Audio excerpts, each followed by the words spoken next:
A young lady extends her hands to a little boy. Meanwhile, his mother claims that this child was attacked by a magical beast, after which she turns to the holy lady and asks her to help the boy. The young lady then uses her power and heals the boy's bruise. The boy looks at this through tears and is very surprised. And when the young lady finishes healing, the young man looks at his hand in shock because it is as good as new, after which he admires these powers and thanks the holy lady. The boy's mother also bows and thanks the holy lady. The main character then says goodbye to them with a smile. The girl also understands that this temple is for sick or crippled people. Holy healers help, and this is a sacred place. And all these girls are candidates for sainthood, and their task is to heal the sick. The young lady at this time is healing the wound on her hand and realizes that she works in this temple. Well, then the other saints start whispering among themselves and asking if it's really disgusting. One of the girls then claims that she cannot believe that the young lady cannot cure a person without transferring his symptoms onto herself. And it's so ugly, because the young lady suffers so much every day. Then the girls claim that they are not like her and she is an imperfect saint. The main character then realizes that her abilities have one peculiarity. After all, she takes on a person's injury and then gets treated. And for her, this is the only way to heal. But the girl understands that this is how she repays her debt to the temple for sheltering her there. When her parents have fallen into eternal sleep and she understands that this is the best thing she can do if she can heal someone. The girl thinks that no matter how much pain and suffering she has to endure, if she tries, she will get through it, and besides, she has another unnecessary ability that she hides. At this time, someone puts a hand on the main character's shoulder and then turns to her and suggests working hard today. The young lady sees her friend and smiles.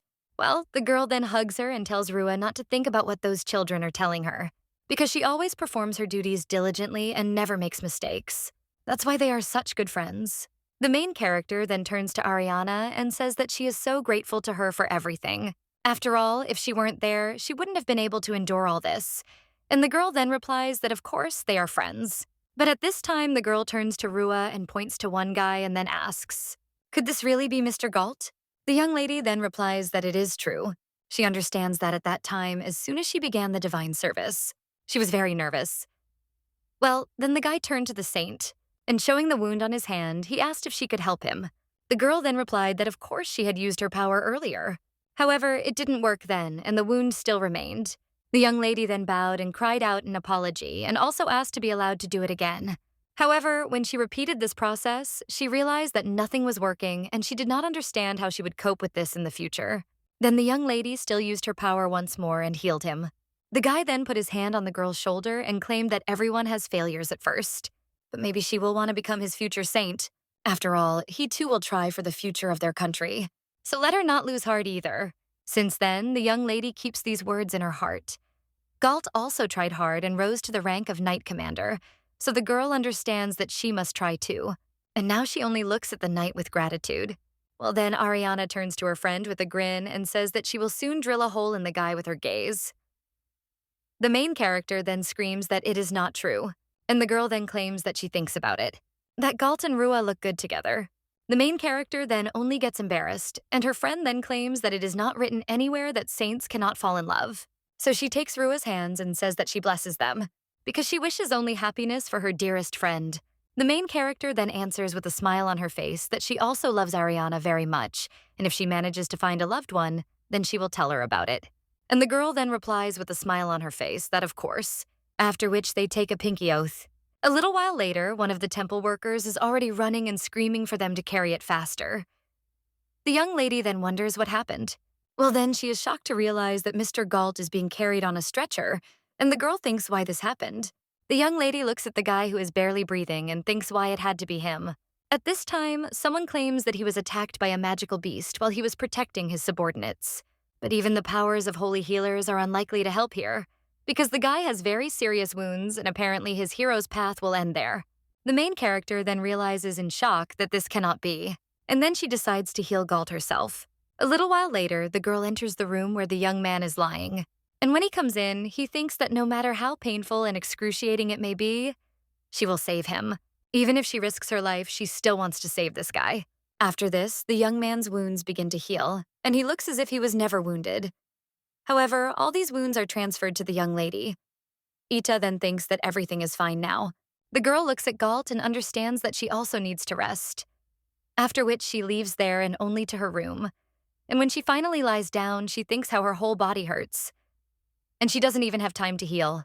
The girl then closes her eyes and silhouettes begin to appear, after which the young lady wonders if these are really the same ones. Memories that flash by in the moment before falling into eternal sleep. And apparently she will say goodbye to her life. The girl then closes her eyes, from which tears are already beginning to flow. But a little while later, she wakes up in shock and thinks, did she really survive? The girl then thinks that Mr. Galt should have recovered too, and she also wants to see Ariana's face, meet, and talk to her. However, then the maid who is looking after the young lady, he asks if she has woken up. The main character then wants to say something, but the woman only claims that the girl quit her job, and she was chilling out God knows where, and the young lady was then wondering what she was talking about.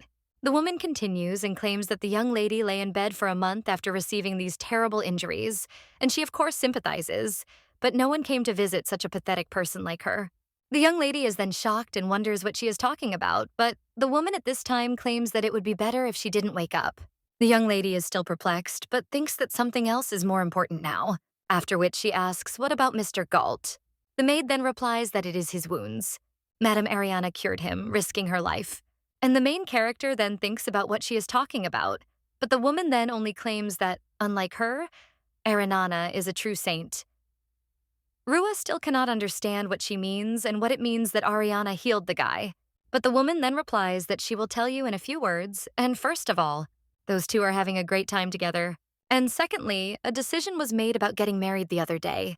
A little while later, the main character is already rushing down the corridor and wondering why Ariana and Galt got together. And why did this happen? At this time, everyone around is talking about how Ariana and Galt are suitable for each other. And after all, the guy became the commander of the Knights at such a young age. That's why he is a true national hero. And he also quickly resolved the conflict with a neighboring state. And recently, the Knights fought with magical beasts and suffered numerous losses, but they still stood firm against such enemies. And the Count's daughter, Ariana, healed the commander, risking her life as befits a true saint. The main character then thinks that even if Ariana healed him, her body still hurts. Meanwhile, the girls in the hallway claim that Rua is the complete opposite of Ariana, and that this girl is not even suitable as a candidate for sainthood. One of the girls then claims that she heard that a young lady ran away from the church to have fun with some boy, and her friend claims that she got injured then, so she had business to do. And there are also rumors that this is not the first time this has happened. And the girl now claims that she doesn't understand at all why the high priest accepted such a girl into the temple. After all, she even heard that Mrs. Ariana took over her duties. So what a shameless girl. And she also makes such a modest face. That's why now the girls are saying that this young lady is simply a disgrace to the temple. One of them claims that this is the pure truth because she is. I heard all this from Mrs. Ariana. At this time, the main character is breathing heavily and wondering if Ariana really spread all these terrible rumors. A little while later, the young lady is already running up to the two.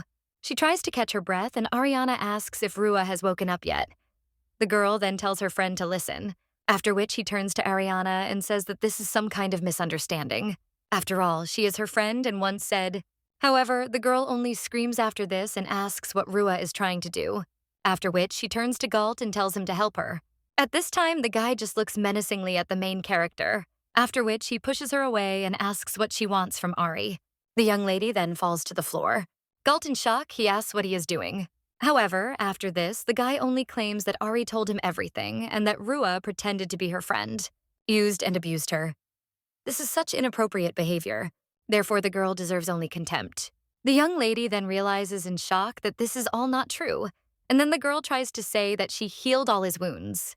But when she sees this guy's gaze on her, she understands that all this is useless, and no matter what she says, they won't believe her anyway. But then the girl thinks why she used her healing abilities. At this time, the guy turns to Ari and says that they are leaving. At this time, the girl touches the main character's face and says how shriveled and unhappy she is. But she had long dreamed of seeing such an expression on her face. The girl also claims that Rua was a good toy and helped pass the time. And now Ariana asks why the girl can't forgive her. After all, they are best friends. After this, Ariana leaves and leaves Rua alone with her thoughts. The main character then remembers the one she loved. And now she starts laughing and also claims how stupid she was. And she's always been alone. All the stress is causing the young lady's hair to lose its color. At this time, several drunkards and one of them approach the young lady. He screams that the girl is in the way, and another asks what the holy lady has forgotten in such a place. After which one of the men says that they should look because this can't be, and he asks if his friends have ever seen such white hair on non-sick people. But when the main character doesn't answer, one of them grabs her by the hair and tells her not to be silent but to answer something. The main character then tells him not to touch her, after which she grabs his hand and the man is a little surprised. But then he feels pain, and in shock he asks what the hell, after which he falls to the floor and screams that it hurts a lot. The other guy then asks what happened, and the young lady understands that she has always hidden this power, which is the complete opposite of healing. That's why now the girl looks at her hand with a smile on her face and understands that it is much more useful than healing. After which, Rua decides that she is bigger, doesn't intend to heal anyone. At this time, a guy who is behind a tree is also watching her. Is there a legend that several hundred years ago, during the time when a plague was raging in the kingdom of Zeto, one girl with healing powers saved the people and a temple was built to worship the goddess Rush? The temple is an independent institution in which the royal power does not dare to interfere, and girls who have the same abilities as Rush. They serve as saints and are used to heal people, and it is believed that the ability to heal appears in girls up to 10 years old. And also they are usually born into aristocratic families. Outstanding candidates are officially elevated to the rank of saint, a title that ranks alongside royalty. There are currently several candidates for sainthood in the temple. However, the place of the saint has been empty for 10 years because a worthy candidate has not yet been found. The girl now understands that until she became an orphan, she lived in the Baron's family, and she dreamed of becoming a saint.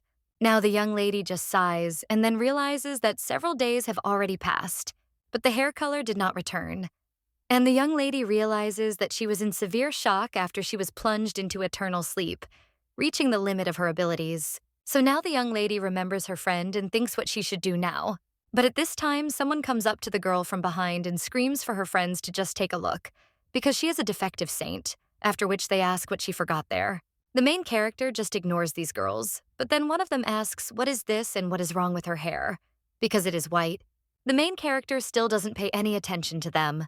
But then the girls stop having fun, after which one of them approaches the young lady and slams her hand on the table, after which he asks if the girl is listening to her. The main character after this only smiles and asks if he is talking about her, after which she asks for forgiveness, but claims that her name is not a defective saint, which is why she did not understand. The lady with purple hair then only asks what she is talking about the main game, not understanding that these girls had teased her before. They could pour water on her or ruin her clothes. But Ariana always stood up for her, and now the main character understands that the girls stopped their bullying, but all this time, she was no different from them and made her believe in their friendship in order to laugh. Now the main character takes her cup of tea and realizes that she was so afraid of those girls. And now one of them is screaming that this rose garden is intended for the rest of candidates for sainthood. Therefore, the girl should not appear there. After which she knocks the mug of tea out of the young lady's hands, after which he starts laughing. However, after this, the main character only takes her by the hand and tells her to shut up, after which he asks if the girl could just shut up for a second. The lady with purple hair then screams that she suddenly felt a heat on her hand, and then the girl screams in horror from the pain, and when she sees a bruise on her hand, she asks what it is. Rua understands that she has always hidden this ability, but she can take the illness and wounds of those who are being treated and has always healed herself.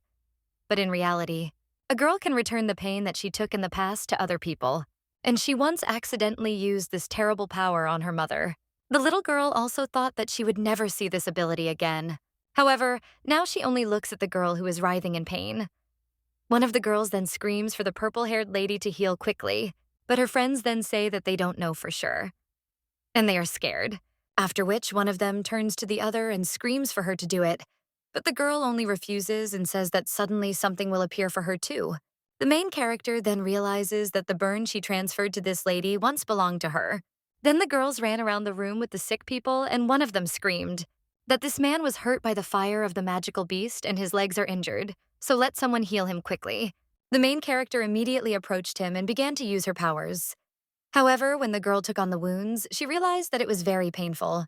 Ariana then just sat down on the floor and said that she was tired, after which the girl also turned to Rua and asked if she would take on a couple of her patients. The main character was a little surprised then and understood that she was already at her limit, and Ariana had only cured 2.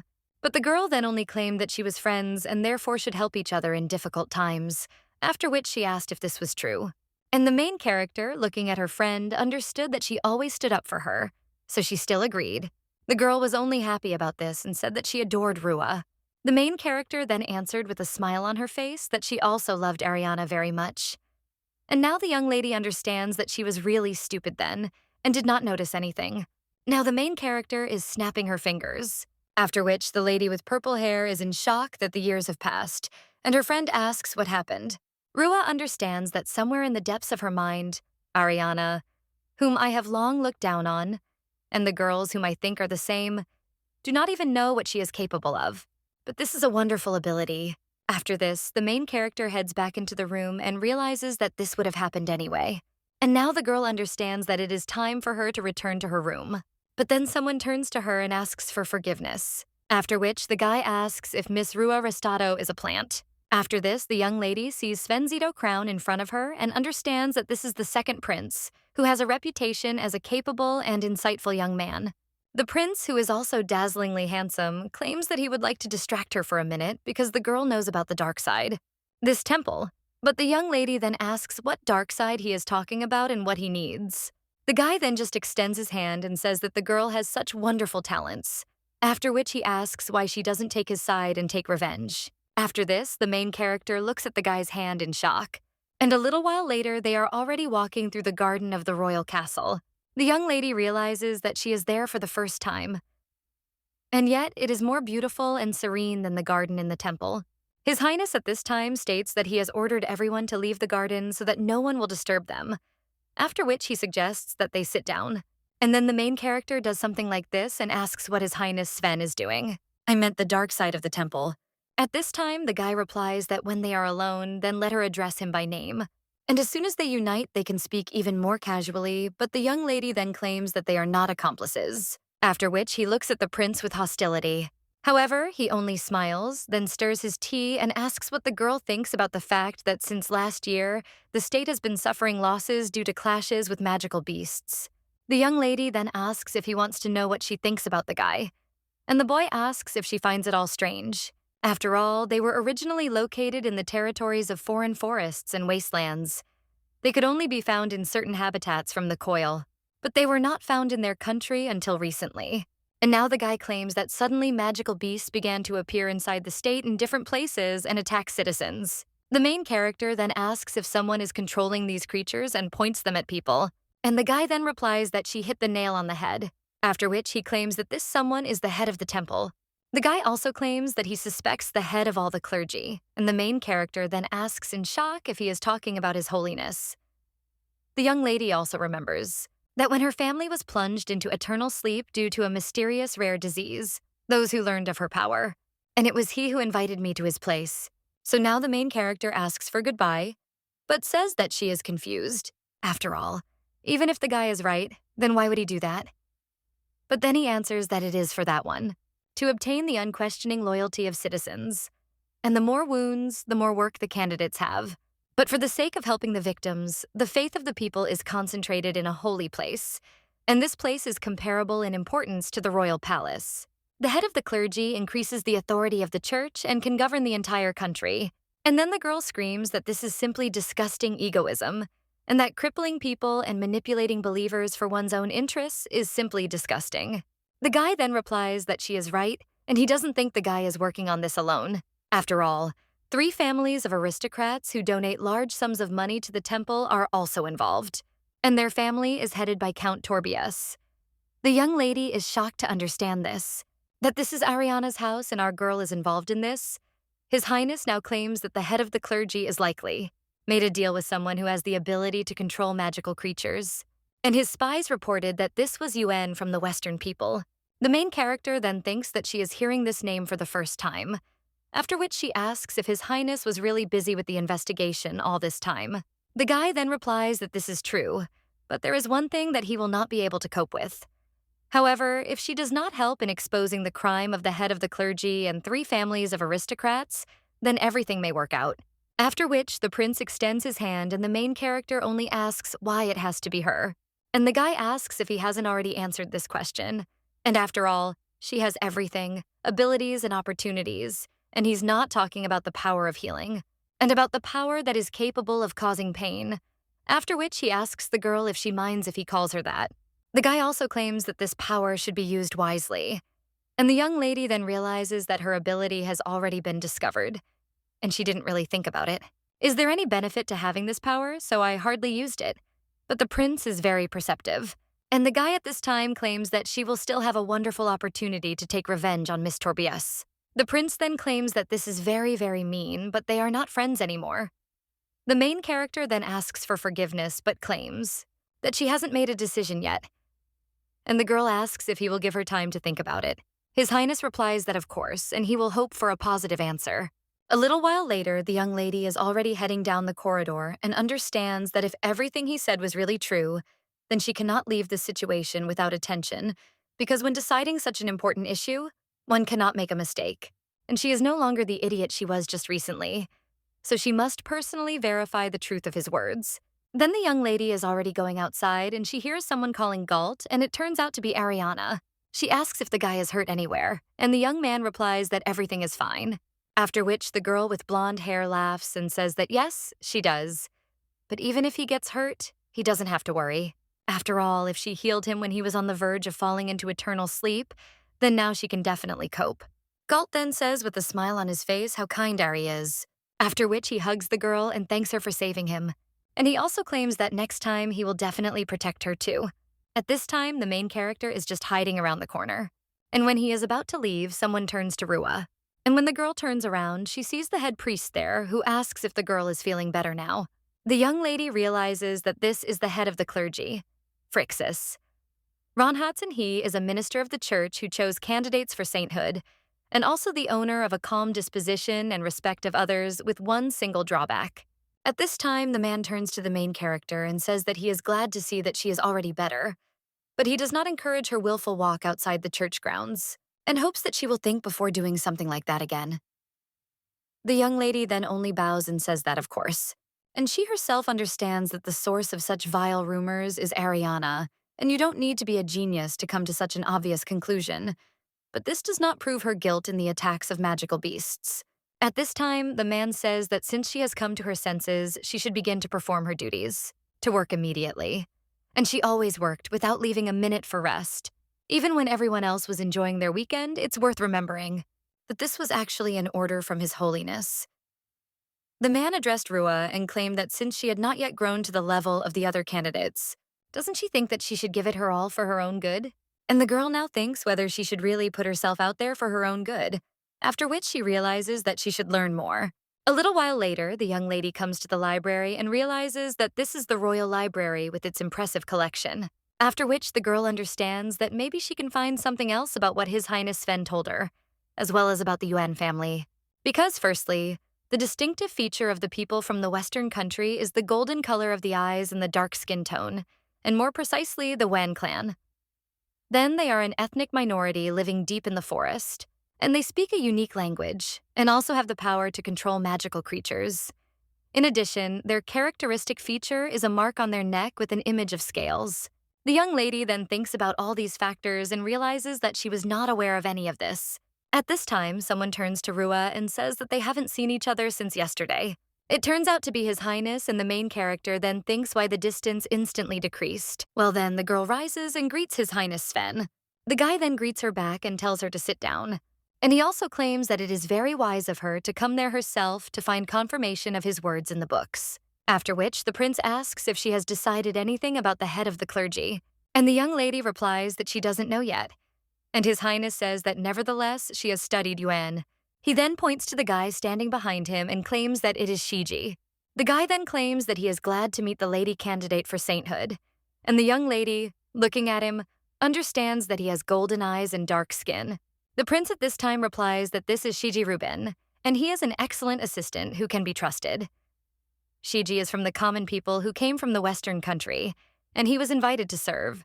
Thanks to her abilities, the young lady then realizes that it is quite obvious that the appointment of foreigners to the royal service. It has long been perceived negatively, and, apparently, His Highness Sven is a man free from prejudice. The guy now claims that Shiji has no direct ties to the Yuan clan, but he was able to learn a lot from conversations with merchants he met along the way. Therefore, if a girl wants to know more, he can help her study this topic. The young lady then rises from her seat, bows, and says that she is pleased to meet you. And the guy claims that he will do everything for the good of his highness.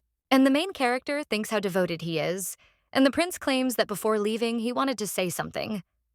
Then he says that if the head of the clergy decides to make the next move, then it will probably happen when everyone is already asleep. The young lady is then a little surprised by this, and the prince, leaving, claims that she wanted to see everything for herself so that she would have a chance. After which, His Highness leaves the room. And when he heads up the stairs, he is smiling and wondering if the goddess he was looking for is really her. A few days later, the main character is already heading down the corridor in the middle of the night and realizes that in order to check the words of His Highness Sven, she sneaked out of the room, but the girl understands that there is nothing suspicious there, even remotely concerning the head of the clergy. And also, if someone notices her, they will again decide that she is running away to spend the night with a man, and will spread new ridiculous rumors. Although the main character understands that she doesn't care about it anymore, and she hopes that it won't be here for long. Well, then the girl sees someone's silhouette flashing in the window and then wonders if someone just walked by there. The girl then follows him and realizes that this is a prayer tower and they were planning to demolish it. But in the end, they just left it unattended. After which the girl begins to look around and sees a man standing near the tower. The main character understands that this is the assistant to the head of the clergy. And the man at this time says that the guy is late and asks where she was. The young man then apologizes and claims that the area is huge and it's easy to get lost. The main character is then a little surprised because this language as well. The mark on her neck is just like that of the people who can control monsters. So now the girl thinks that it is good that Mr. Shiji taught her some words, and she can understand some things. At this time, the head's assistant tells the guy not to keep His Holiness waiting and to hurry. And the main character then sees in shock that the head of the clergy is actually coming out of there. After which she wonders if they really made a deal, and she wants to see everything with her own eyes. The girl also understands that if she manages to distract the guards, she will be able to slip away. Well, then she looks at her hand and thinks that if she uses her power wisely, it might work. After which, the young lady realizes that she only has one chance and thinks that her ability cannot be used without touching. So now she approaches the guard and turns to him. At this time, the man asks who she is and what she forgot there in the middle of the night. And the girl replies that she is a new servant in the temple, but got lost and found herself there. After which she asks if the guy can tell her where the servants live. The assistant to the head then sighs and says that we need to return to that building, after which he points the way. And the main character then claims that he simply saved her and thanks the guy. After which she grabs his hand, and at the same moment the man feels a sharp pain in his head. He screams that his head is splitting and then faints from the pain. And the young lady understands that she transferred the headache to him, which could well provoke a fainting fit. And now in her thoughts she asks for forgiveness for this. But she understands that she also experienced this once, after which she goes into the tower and snaps her fingers, recalling this pain. The girl sneaks through the boxes of something and gets close enough to hear them. The head of the clergy date time claims that he hopes this time the guy will show high results again. After all, the attack on the village of Morani was successful. And the young man replies that, of course, control over magical creatures and animals comes easily to him, and the leader will get what he wants. The young lady then realizes that she can definitely make out the words about the attack of the magical Isbai on the village, and that the head of the clergy is involved after all. But then the young lady looks out from behind the boxes and wonders who is behind her. And the other girl at this time turns to His Holiness and tells him to listen. The young lady then realizes in shock that this voice belongs to Ariana. And the young lady at this time asks if she is still a candidate, and then claims that she wants to take the place of the saint as soon as possible. Well, the man then replies that they are only at the beginning of the journey and asks how many days have passed since the moment when the head of the knights agreed to marry her, when he hinted to him. The main character at this time closes her mouth in horror and realizes that Ariana has intertwined with His Holiness in order to marry the commander of the knights. And all this is for the sake of the place of the saint. The girl at this time is only happy and replies that yes, thanks to him, everything is going well. And also, the Holy Virgin Ari is suitable for a folk hero in the Galt family, and she decided so long ago. The head of the clergy at this time says that such popularity among the people will definitely be useful. And the lady with the blonde hair now says that her boyfriend still can't let go of his unhappy love and is constantly sad. The main character then thinks about what kind of unhappy love she is talking about and whether the guy still remembers her. And the lady with the blonde hair then argues that since they should support each other, then he said that he could love her. Or the girl now claims that she will make him suffer, and the main character is shocked and thinks how she can say such a thing. The lady with the blonde hair at this time says how impudent this pathetic defective saint is, although his holiness should know better. And the main character is then shocked and wonders if the girl really always thought that way. But she really did trust her. The head priest at this time says that Rua herself is quite useful, and no matter what she says, Rua is a rather good-natured girl. The young lady then thinks about the word useful and wonders if she has really been a puppet all this time. The blonde claims that if everything continues like this, then they will manage without her as soon as she becomes a saint. Then the rest of the candidates will be her obedient dolls, and the priest then claims that he believes this to be so. But the first step still remains the use of magical beasts for the real purpose. The main character then thinks, what does the real goal mean? And is this really just the first stage? But when the girl turns around, she makes a rustling sound, and the young man with dark skin then becomes a little wary, after which he points to the box where the main character is sitting and claims that he heard a noise from there. So it seems that there is someone there. The main character then thinks what she should do, because she can't get caught. Then the prince's servant comes to the girl's aid. He takes the main character by the hand and drags her to him, after which he also releases several rats, and when the lady with blonde hair sees them, she screams in horror. And the young man then claims that this is the source of the noise. But then Ariana screams, "What difference does it make? Because she can't stand disgusting, dirty creatures, so let the guy do something quickly." The main character at this time gets out of the tower. You understand that it is visible. For Ariana, she was no different from these rats. When they finally get out, the young woman thanks Mr. Shiji for helping her. And the guy then says that there is no reason, because it was an order from His Highness and he was keeping an eye on her and the head of the clergy. Then someone comes up to the two and greets Rua. It turns out to be His Highness, and he says that the moon is beautiful today. The girl then turns to His Highness, but the guy then only claims that he is surprised by her unexpected desire to take the initiative and did not expect that she would take such a risk. However, secretly spying on their gathering in a quiet tower is clearly not enough, because they can come up with as many excuses as they want. Shiji compliments His Highness's words and states that they therefore need to find irrefutable evidence. And the prince then claims that for this he will say it again. The prince then approaches the young lady and claims that he needs her strength, and asks if she wants to take revenge on them by making them pay for their crime. The main character thinks for a bit, and then remembers the betrayal of her friend and what kind of doll she was holding in the hands of the high priest.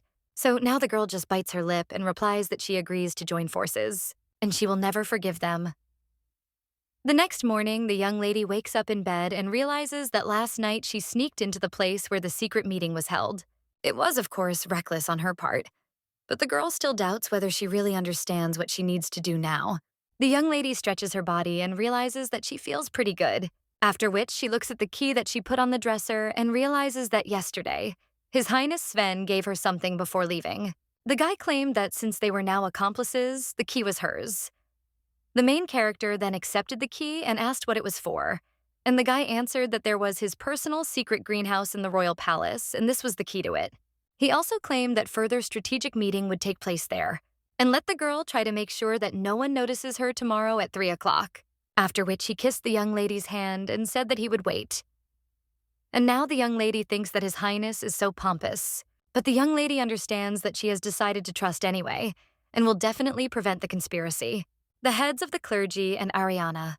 A little while later, the young lady is already looking for a greenhouse, after which he approaches one building and thinks that it is probably here.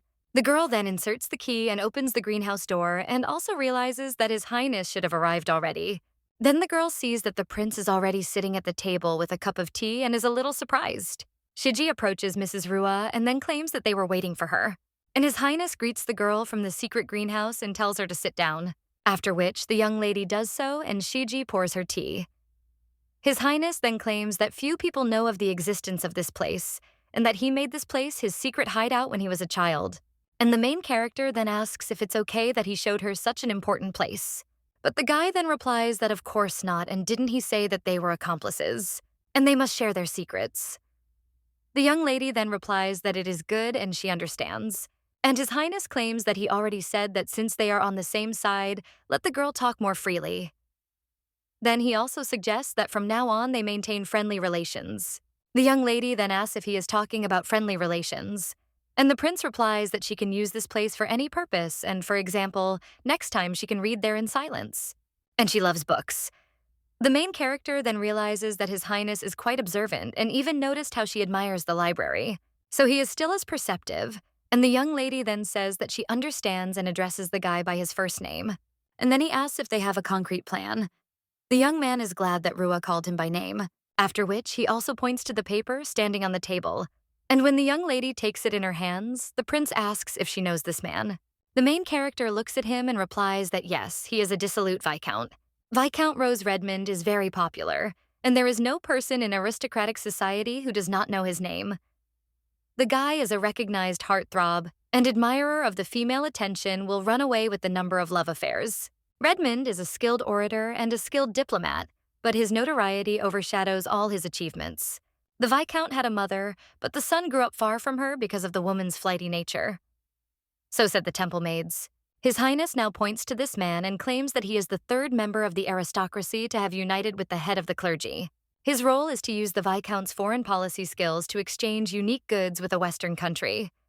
However, Rose Redmond also needs to hide some of the goods from being transferred outside of this official transaction. So he thinks that they go to the Wan clan. And the young lady then claims that it is the entire clan that has the ability to control magical creatures. And this is the price of their help.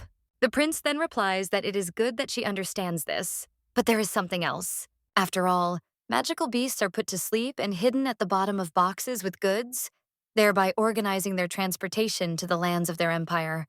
Redmond, who is doing all this, it is his fault that innocent people are suffering, and the main character now thinks that she will not forgive him.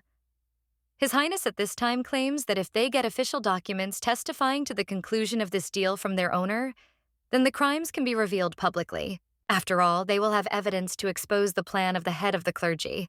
And the young lady then states that their plan is to get these documents, but she also asks how they can do this. The guy then shows only a blue seal and claims that in the coming days a ball is planned in the house of a century before in honor of his birthday, and he is invited as a representative of the royal family. The young lady then asks if he wants to have a birthday parade and asks if the other members of the prince's family have stayed away, because if so, he is lucky. The young man then lies there laughing and claims that it is true, and the main character then notices that there is some kind of decoration hanging on Sven's ear. The boy then asks Rua what is it, and the young lady gets a little nervous and replies that it's nothing. Then she claims that apparently the prince is going to accept the invitation. The boy then replies that he does, after which he gets down on one knee and asks her if she wants to go with him. The main character then looks at his smile and realizes that he is pompous as she thought. Well, the girl still extends her hand and claims that if it helps her revenge, then she will gladly agree. At this time, Galt sits alone near the temple, but then Ariana comes up to him from behind and closes her eyes, after which she tells the guy to guess who it is, Ari with a smile on his face, and says that the girl scared him. The young lady then only smiles and claims that he recognized her right away because Galt loves her so much. The guy then only answers sheepishly, "Perhaps." And the girl claims that she came to him about one very important issue for her, after which she pulls an invitation out of her pocket and offers to go to the ball together. The young lady claims that she has received an invitation for her family and that it is a celebration of the Viscount's birthday. The girl claims that she is sure it will be luxurious and magnificent there, and Galt, a little puzzled, claims that he doesn't really like such lively places. Hey! The girl then asks if he really doesn't want to accompany her, but then she claims that she should go with Galt and suggests having a good time together at the reception. After this, the guy just gets embarrassed and replies that it's good if that's what she wants. Well then, several knights approach them and one of them screams, asking for forgiveness, and then turns to the commander. And he claims that this guy accidentally injured his leg during the fight. The guy immediately gets up and screams, "What is he talking about after that?" So that he can even look. The commander then claims that it looks too early and that if something is not done immediately, he could lose his leg altogether. Well then, the young man says that, however, they were lucky because Ari was right nearby. And if she saved him when he was close to falling into eternal sleep, then this wound will heal in an instant, after which the young man turns to Ari and says that she can help. Andre then says how lucky they are that the candidate for sainthood is there. The girl then realizes, a little puzzled, that lately Rua had always been helping her, so she hadn't used her ability for a long time. And the girl now thinks how tiring it is to heal someone, but it would be nice to patch him up and raise his reputation. But the girl understands that she just with great difficulty persuaded Galt to go to the ball with her. And she was so tired that now the girl is apologizing and saying that she would really, really like to help. But I've already overworked myself at the service today. Galt then says that here's how I claim that Ari is very hardworking, after which you say that you shouldn't overwork yourself so much, and then you should go to church with the guys, and ask another candidate to help, after which they say, okay, and head to the temple. S is obliged, then says that he hopes they will patch him up well. And then Ari says that it's too early and it's not very serious and he'll be fine. And it's not that important because they're going to the ball and that means she needs to choose a new dress. The girl also claims that she wants them to choose it together. Galt then agrees but thinks what does it mean not so important? And is it really that his subordinate is not important to her at all? But the guy then thinks that most likely everything is not so simple.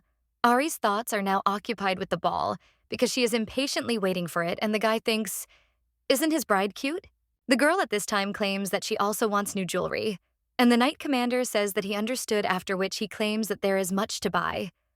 At this time, the high priest addresses them, and the girl then says that it seems that his holiness is calling her, after which she says goodbye to Galt and says that they will see each other again, and also let him not forget what they agreed on.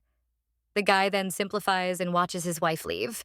At this time, the main character looks at one of the dresses and realizes that there are still 5 days left until the ball, and after their decision to go to this celebration, the girl collected information about Redmond, and she completely forgot about clothes, so now she is thinking about what to wear. After all, she has neither an outfit nor jewelry, and almost everything she had was ruined during the stupid bullying, and she gave other things to Ariana on her whim. One day, the girl turned to Rua and said with admiration how beautiful her ribbon was.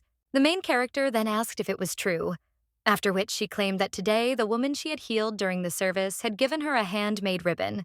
Ariana then said that, as she claimed, if so, then there is only one like this in the world, and that is very cool. The girl also claimed that she would also like one. And the main character then turned to Ariana a little puzzled and said that the girl had untied her. But after that, the blonde, with a smile on her face, only claimed that she had taken a good look and asked if this color wasn't too bright for Rui, and if the girl thought what if she were to wear it. Those girls will pick on her again. And if that happens, then Ari will of course stand up for her again, but the young lady then understood that she didn't want to bother Ariana, and she would be sorry if someone stained such beauty. After which the main character claimed that it would be better for her to take it off and give it to Ariana, after which the blonde only smiled and asked if she was against it. Then the girl tied the ribbon to her ponytail and asked with a smile on her face if it suited her. Rua then just smiled and replied that it suited Ariana too.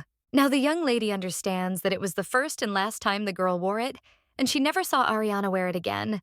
And apparently the girl just wanted to take the ribbon from her. But the main character is now thinking about what she should do, and maybe she should buy something in the city. The girl understands that candidates for sainthood can receive money from the funds collected by the temple.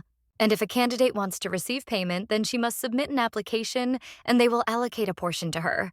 But the head of the clergy is responsible for this, no matter how many applications she submits. But she never received consent, and the young lady wonders what the matter is.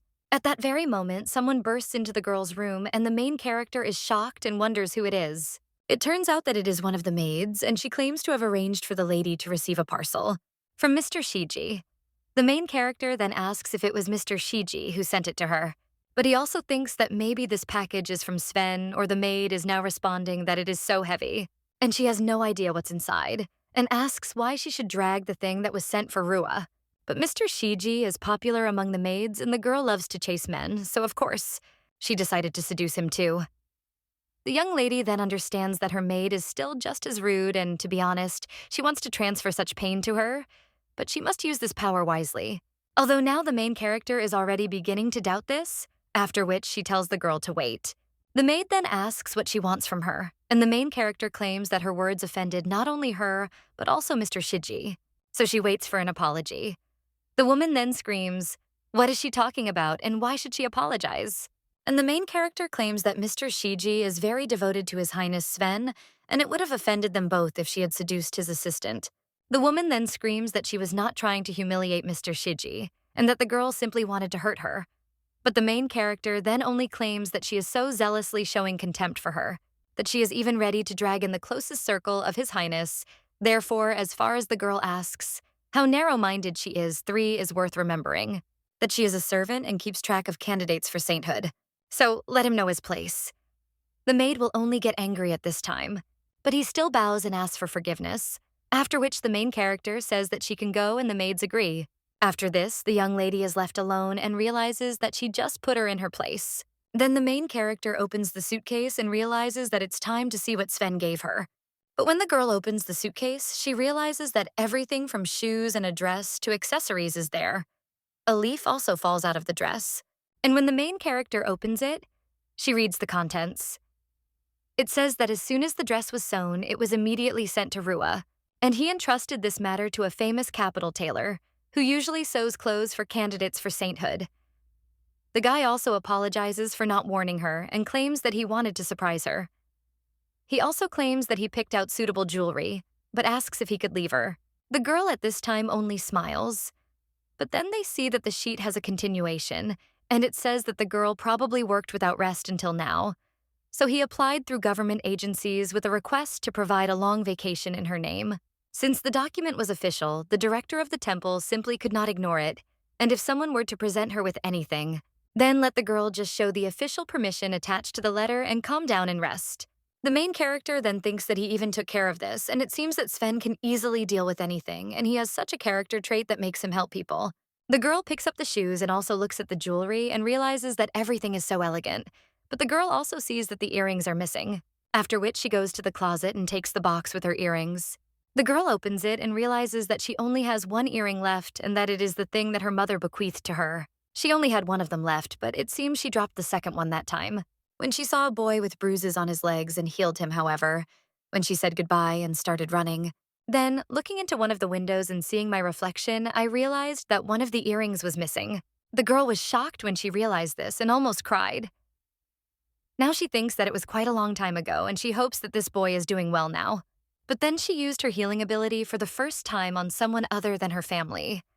And sometime after her family had fallen into eternal sleep from an unknown disease. When the girl returned from her walk, it was already late. And now, looking at the earring in her hand, the young lady understands that all she has left from them is her mother's thing. But now, when the girl puts this earring on herself, she understands that she is no longer powerless and will make every effort to bring their plan to life. Soon, the day of the ball arrived, and due to his status, Sven arrived first at the meeting place, but specially prepared a carriage for Rua to follow him. Shiji is now looking at Mrs. Rua and asking if something is wrong. The girl then replies that no and everything is fine, but the guy claims that if she feels bad, then she should immediately let him know, because His Highness entrusted her protection to him. The young lady then says, a little puzzled, that she understood, but she herself thinks something. As for Mr. Shiji, she noticed this when they were in the library, but she feels awkward alone with him because he is unperturbed and silent. But maybe she just misses the talkative Sven. However, when the girl looks out the window, she sees that this evening the moon has disappeared into the clouds, and for some reason she has a bad feeling. A little while later, the girl gets out of the carriage and is met by the prince. The guy claims that he was waiting for her, and the young lady understands that, as expected, he is dressed in a formal suit and Sven is graceful as befits a royal person. The main character then realizes that when a guy is so gorgeous, she even feels a little awkward standing next to him. And the young man at this time replies that it's just as he expected. The girl looks especially beautiful in this dress and jewelry, and he tried to pick something to match her beautiful hair. The girl then thanks him for the gift, and she says that she really enjoys his compliments, but there is no point in flattering him because she was born a blonde, but money made her hair white. So now she asks him with a smile on her face if he thinks this is a strange transition. The guy is silent for a bit after this, but then asks if he told her about the strangeness. The guy then takes a lock of her hair in his hands and claims that those who say so are absolutely blind. After all, her hair turned white. This is proof of strength after all the pain she has been through. So let the young lady be proud of them, and she will no longer think that there is any reason for shame left. The young lady then cannot believe that he gave them such meaning, and the girl almost cries because before that her hair was only laughed at and mocked. And now the guy tells her to look, because they match his shade so well and they can even be called a couple. And also claims that if truth is judged this way, then she is also suitable for Shiji. The prince's confidant is then in shock and doesn't even know what to say about the main character. Looking at this, he only smiles. After which, he tells Sven not to drive Mr. Shiji into a dead end.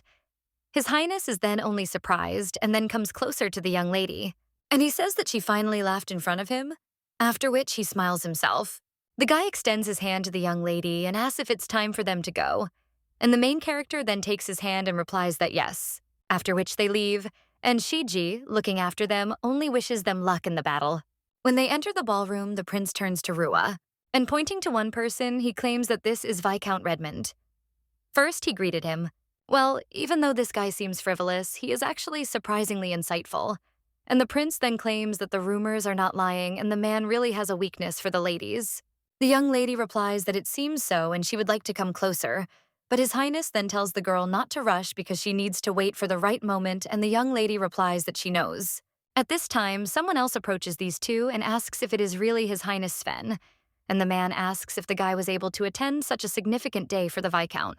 The guy then answers that it is so, after which he says that he and the Duke have not seen each other for a long time. The young lady looks around and understands that there are a lot of people here who are close to Sven in status, and he cannot move freely. So the girl decides that she will act. The young lady realizes that she needs to study the room carefully first, so she looks at one of the waitresses and wonders what it is. After all, this girl looks bad and is probably very tired, and she also seems to be seriously puzzled by something. So now the main character approaches her and understands that she will start with this girl. However, then someone just screams out who appeared at this ball, and is it really Rua herself? The main character is then a little surprised and realizes that it is Ariana's voice. And next to her, of course, is Mr. Galt. The girl then only smiles and says that it really is Rua, but she didn't think that they would meet in such a place. And the main character then turns to Ariana, but she understands that they haven't communicated since the girl betrayed her. And now the main character is wondering if she and Mr. Galt are really going to pretend to be so polite to her after what they did. At this time, the blonde only asks why the girl is there, and is she really there alone, since it seems that Rua is without a partner. After which, the lady with blonde hair with a smile on her face asks if her friend is alone at this big reception. She also turns to Galt and asks if he agrees. And the guy then, a little puzzled, replies that there are such. The main character then replies that she was invited because she has some connections, and of course she didn't come alone. Ariana then asks what she is talking about and claims that her friend intrigued her, but then asks where her companion is. The girl also says that Rua's hair color is so white, and if you look closely, the girl looks like an old woman. The main character then almost loses her temper and wonders whose fault it is that she became like this. But then she remembers His Highness and realizes that she needs to calm down. That's why now the young lady with a smile on her face claims that she also likes this hair even more than the previous one. Ariana then only sighs and understands that it's not interesting at all.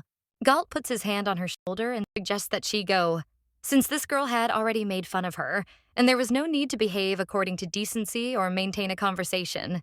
The main character then wonders if the guy is talking about decency, and if so, Mr. Galt sees it. But the blonde at this time only screams that she is not yet convinced whether Rua came with a partner, and if so, she wants to take a look. After which, the girl turns to the main character and asks if it was really that guy who gave her such a beautiful dress and jewelry.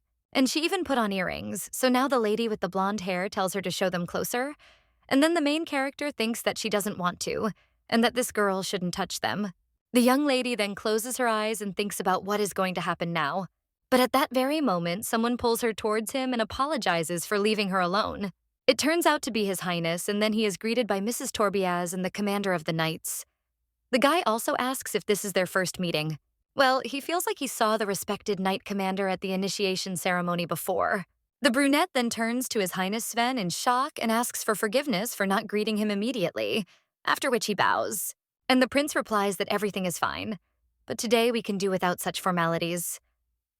Ariana then turns to His Highness Sven and claims that she is seeing him for the first time, after which she claims that her name is Ariana Torbias.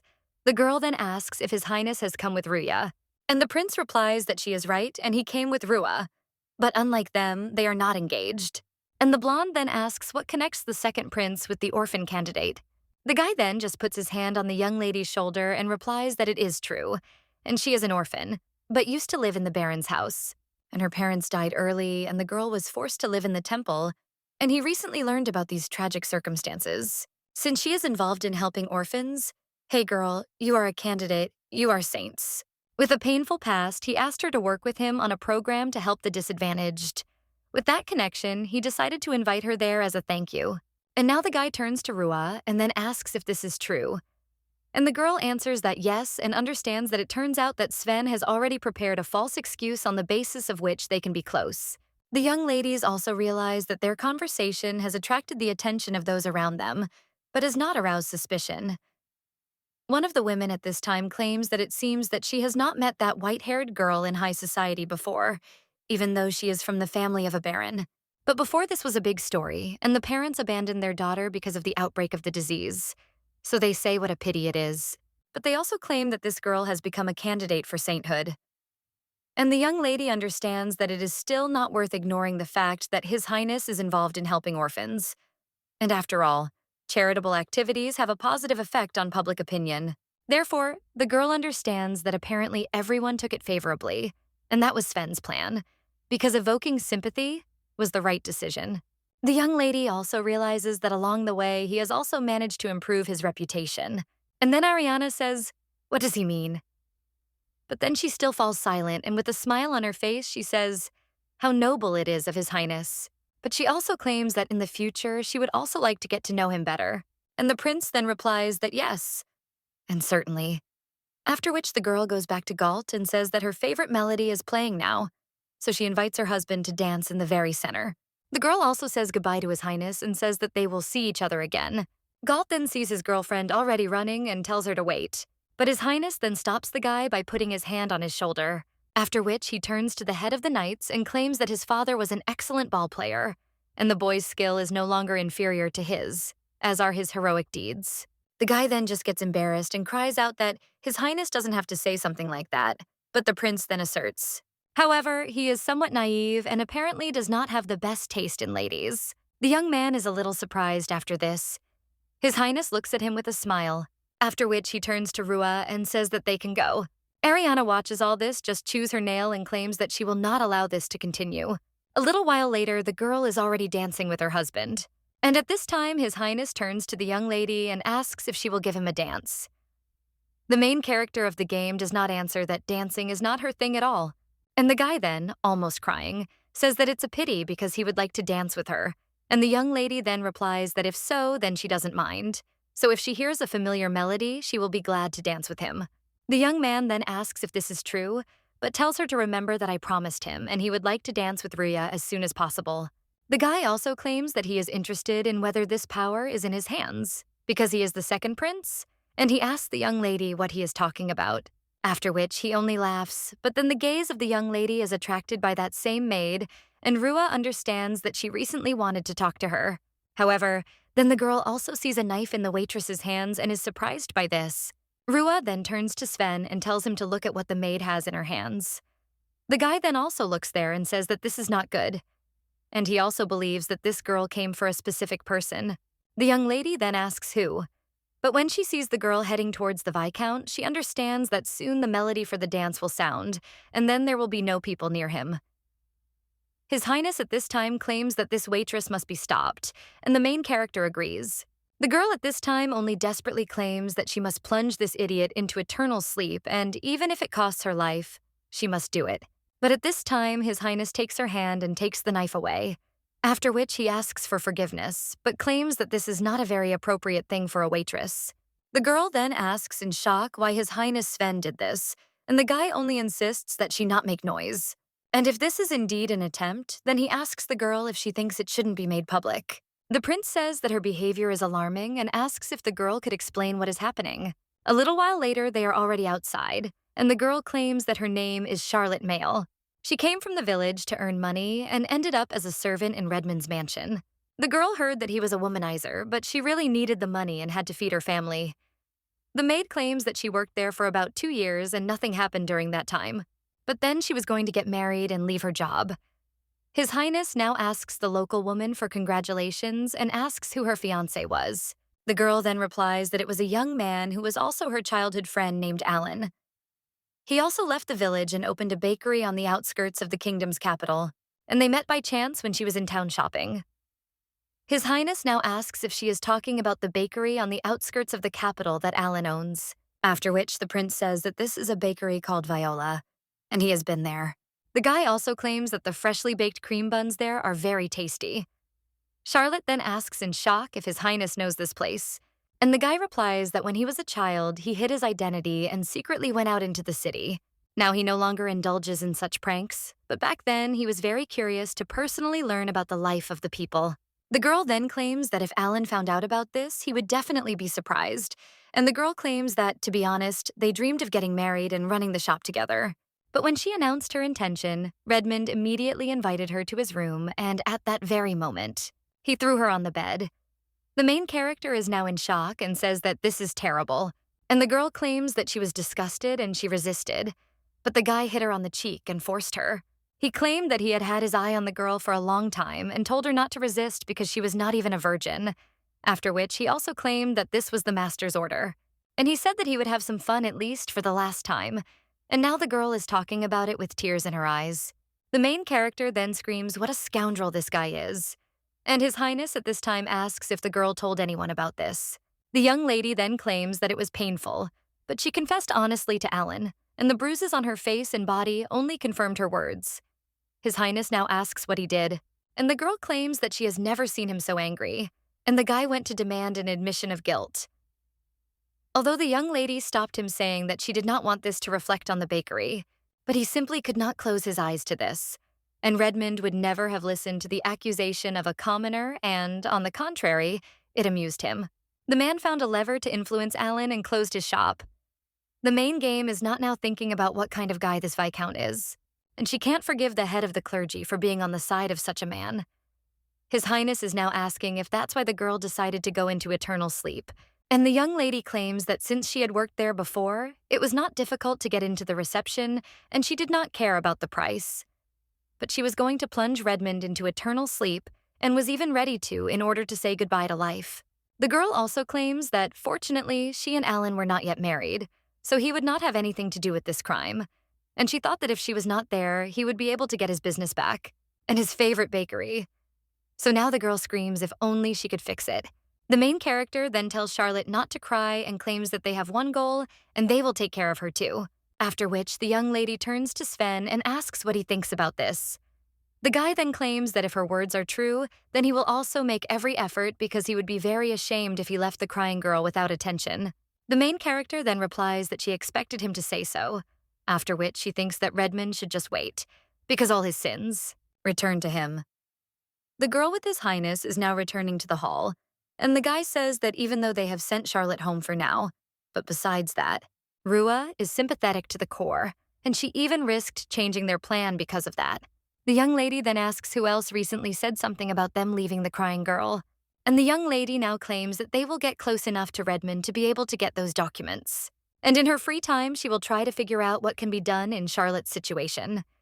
His Highness then asks if she will do this in her free time. He understands that this desire still comes from a pure heart, but how could her kindness prevent their revenge? Although this is only his fear. Well, at this time, the girl hears one of the melodies start playing and claims that it is falsetto for saints and it is her favorite melody. At that moment, the prince grabs the girl by the hand and starts dragging her, which makes the main character a little surprised and asks Sven what happened. But the guy just asks with a smile on his face if she remembers that she promised him a dance, after which he says that it's time to go. After this, they dance together and everyone in the hall admires them. They say how beautiful the dance of His Highness Sven is, and the girl from the family of Baron Restato is also not bad. One of the women claims that Miss Tobias is also doing well with the Knight Commander. True, they are not so refined, and now Ariana only snorts in response to these words. Galt then turns to the girl and asks if something is wrong, and the young lady then turns to him and with a smile on her face replies that nothing is wrong. She just thought it was depressing that some bugs were trampling underfoot. The guy then looked at his bride a little puzzled because he didn't understand what she was talking about. His Highness at this time turns to Rua and says that she dances well, but asks what is wrong with her face and that he should smile at her. However, the main character then replies that she can't and that she hasn't danced for so long that she's very nervous. But when the young lady turns around, the prince sees an earring on her ear, and he understands that she is the same as the earring on his ear. After which he only smiles and understands that after all, this earring belonged to her. The guy remembers how he sat on a bench, all wounded, and understood that this was not good and how unlucky he was. After all, the young man secretly went out into the city and everything was fine until he came across a complicating situation to which a stranger clung. It turned out that he was able to fight back and disappear from sight, and the boy then understood that he was still too young for something like that. The young man also understood that if he did not return to the palace soon, everyone would start to worry. And then he remembered the words of everyone around him in the palace. The guy was an unwanted second prince, and his mother's second birth was harder than the first, which is why she lost a lot of red fluid. And even the court saint could not save her, and the mother fell into eternal sleep, leaving the young man in a situation where everyone felt disgusted by the unwanted prince. And his older brother whispered to him that his red eyes were the red liquid that he sucked from his mother. And the young man understood that this was complete nonsense. But because of the failed younger son, no one questioned the fact that the throne would go to the eldest, and power did not interest him. But who would want to be neglected just because he was an unwanted child? So the young man raised that such an attitude was disgusting, and he would prove his strength. The guy had decided this a long time ago and decided to prove to his brother how wrong he was, after which he began to go out into the city. But the thoughts that he has, nothing have not disappeared. And now the guy thinks that he is a little tired. But then someone turned to him and asked if the boy was okay. It turned out to be a young lady, and the boy then asked who she was. The girl then just looked at his wound and claimed that it must hurt. And then she claimed that she would heal him. The young lady also claimed that it was a little painful, but she could cure it. And the guy thought that this girl really had the power of a saint candidate. But why did she say that it would be painful? And maybe she wasn't used to using her ability. So the young man claimed that there was no need for it, because he would be able to return as soon as he met the servant. And it was true that there was no need to worry about such bruises. But the main character then screamed that it was still standing, and she was worried. The girl also screamed that she wanted the guy to feel better, and therefore touched his legs and claimed that she would help, after which she began to use her power. And when she healed the guy's legs, she said that everything was fine now. Well, then the girl remembered that she needed to get home faster, after which she said that it was time for her to go. And she said goodbye to the guy, and also insisted that he take care of himself. The young man then accepts that he did not know her name, but the girl had treated him so kindly before. And this was the first time that the boy thought that he was saved by some goddess. But when he looked at the floor, he realized that it was the entire earring of that girl. Therefore, taking her in his arms, he thought that maybe they would meet again. The prince understands that meeting with that girl became his support. And now no one will dare to call him an unwanted child, because he gained strength for this and he had no clues to find that girl, until he learned about the dark side of the temple and offered her to become an ally. But he constantly doubted that she was that girl. And also during their conversation, he caught himself thinking that it would be good if it were so. And this girl is the one who saved him then. And the guy had long dreamed of meeting her. Rua at this time turns to the guy and says that he looks very happy. And the prince with a smile on his face replies that it seems she is right. And then he remembers how that time the girl took his wounds for herself. And she still keeps the same kindness in her heart. But he thinks that if this kindness interferes with her revenge, then the one who gets his hands dirty instead of her will be him. Because while he was searching, the young lady had received so many wounds, so this time he would become her support. And also with a sword and shield, so he thinks let the young lady stay by his side until the end, after which the two finish the dance. And the ladies in the audience immediately start clapping. They say it was just wonderful. But then someone else joins in the clapping and says it was great. And also His Highness is very talented.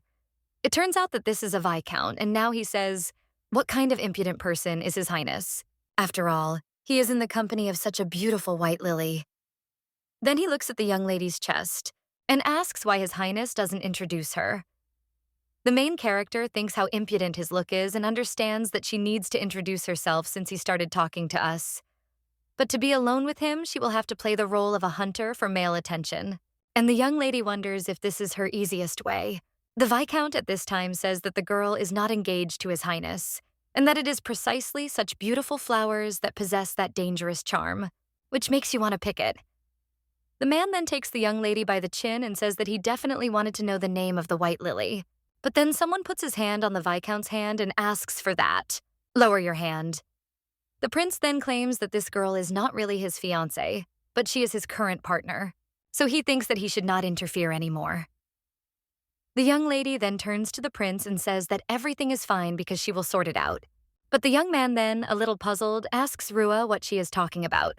The girl then approaches the Viscount and, with a smile on her face, asks for forgiveness for not introducing herself right away, after which she claims that her name is Rua Restato. The man is only a little embarrassed after this. And the main character claims that she came there at the invitation of His Highness Sven. but she is afraid that she is not suitable for him as a partner, because she is just an escort and nothing more. Yes, and besides, she would prefer a closer relationship with him. The girl now understands that she would like to hurt him right now, but it is still too early.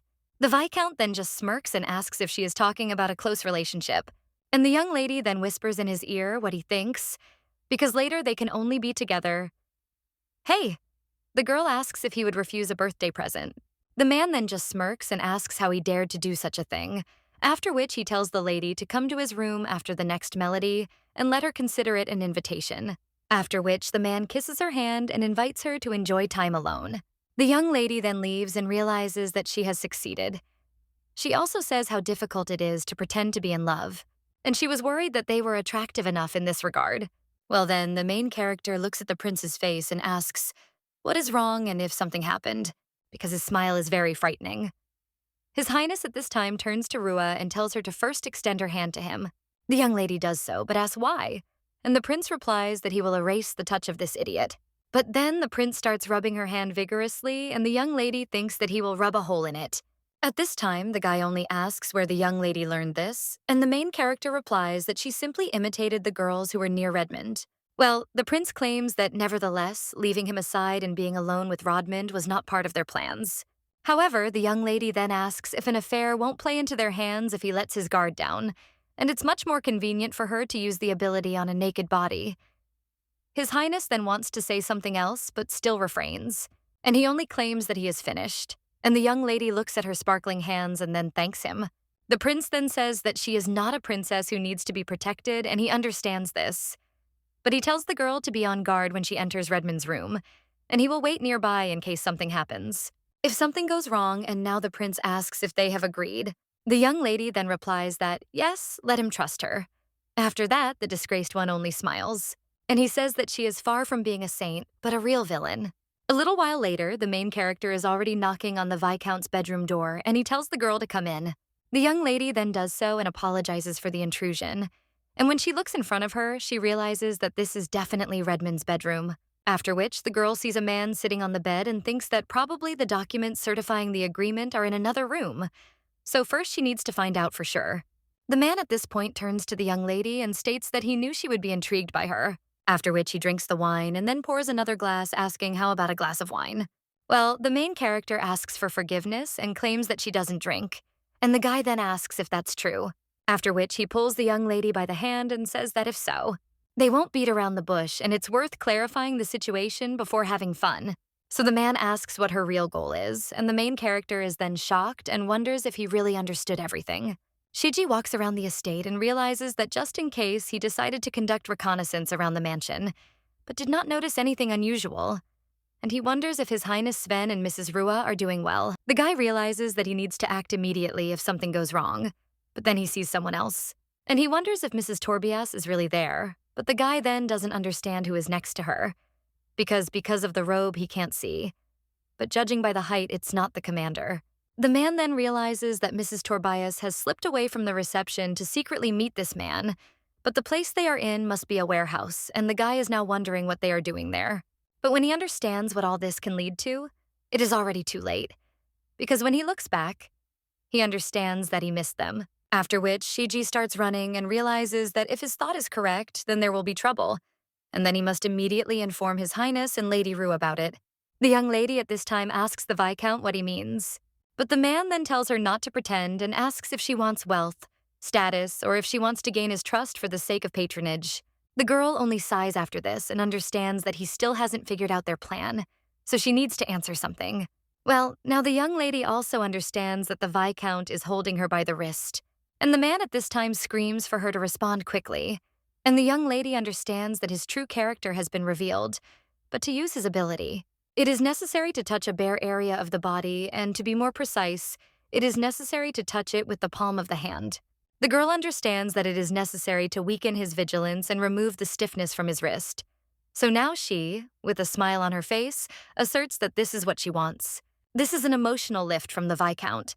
The man then only asks if she wants an emotional lift, and the girl claims that being a candidate for sainthood, she knows how tiring it is to exist in a cramped temple, and it is like a numbness from within. Therefore, the girl claims that she does not feel enough lift, but with the Viscount. She can enjoy this without any consequences, and her Naledi asks if this is true.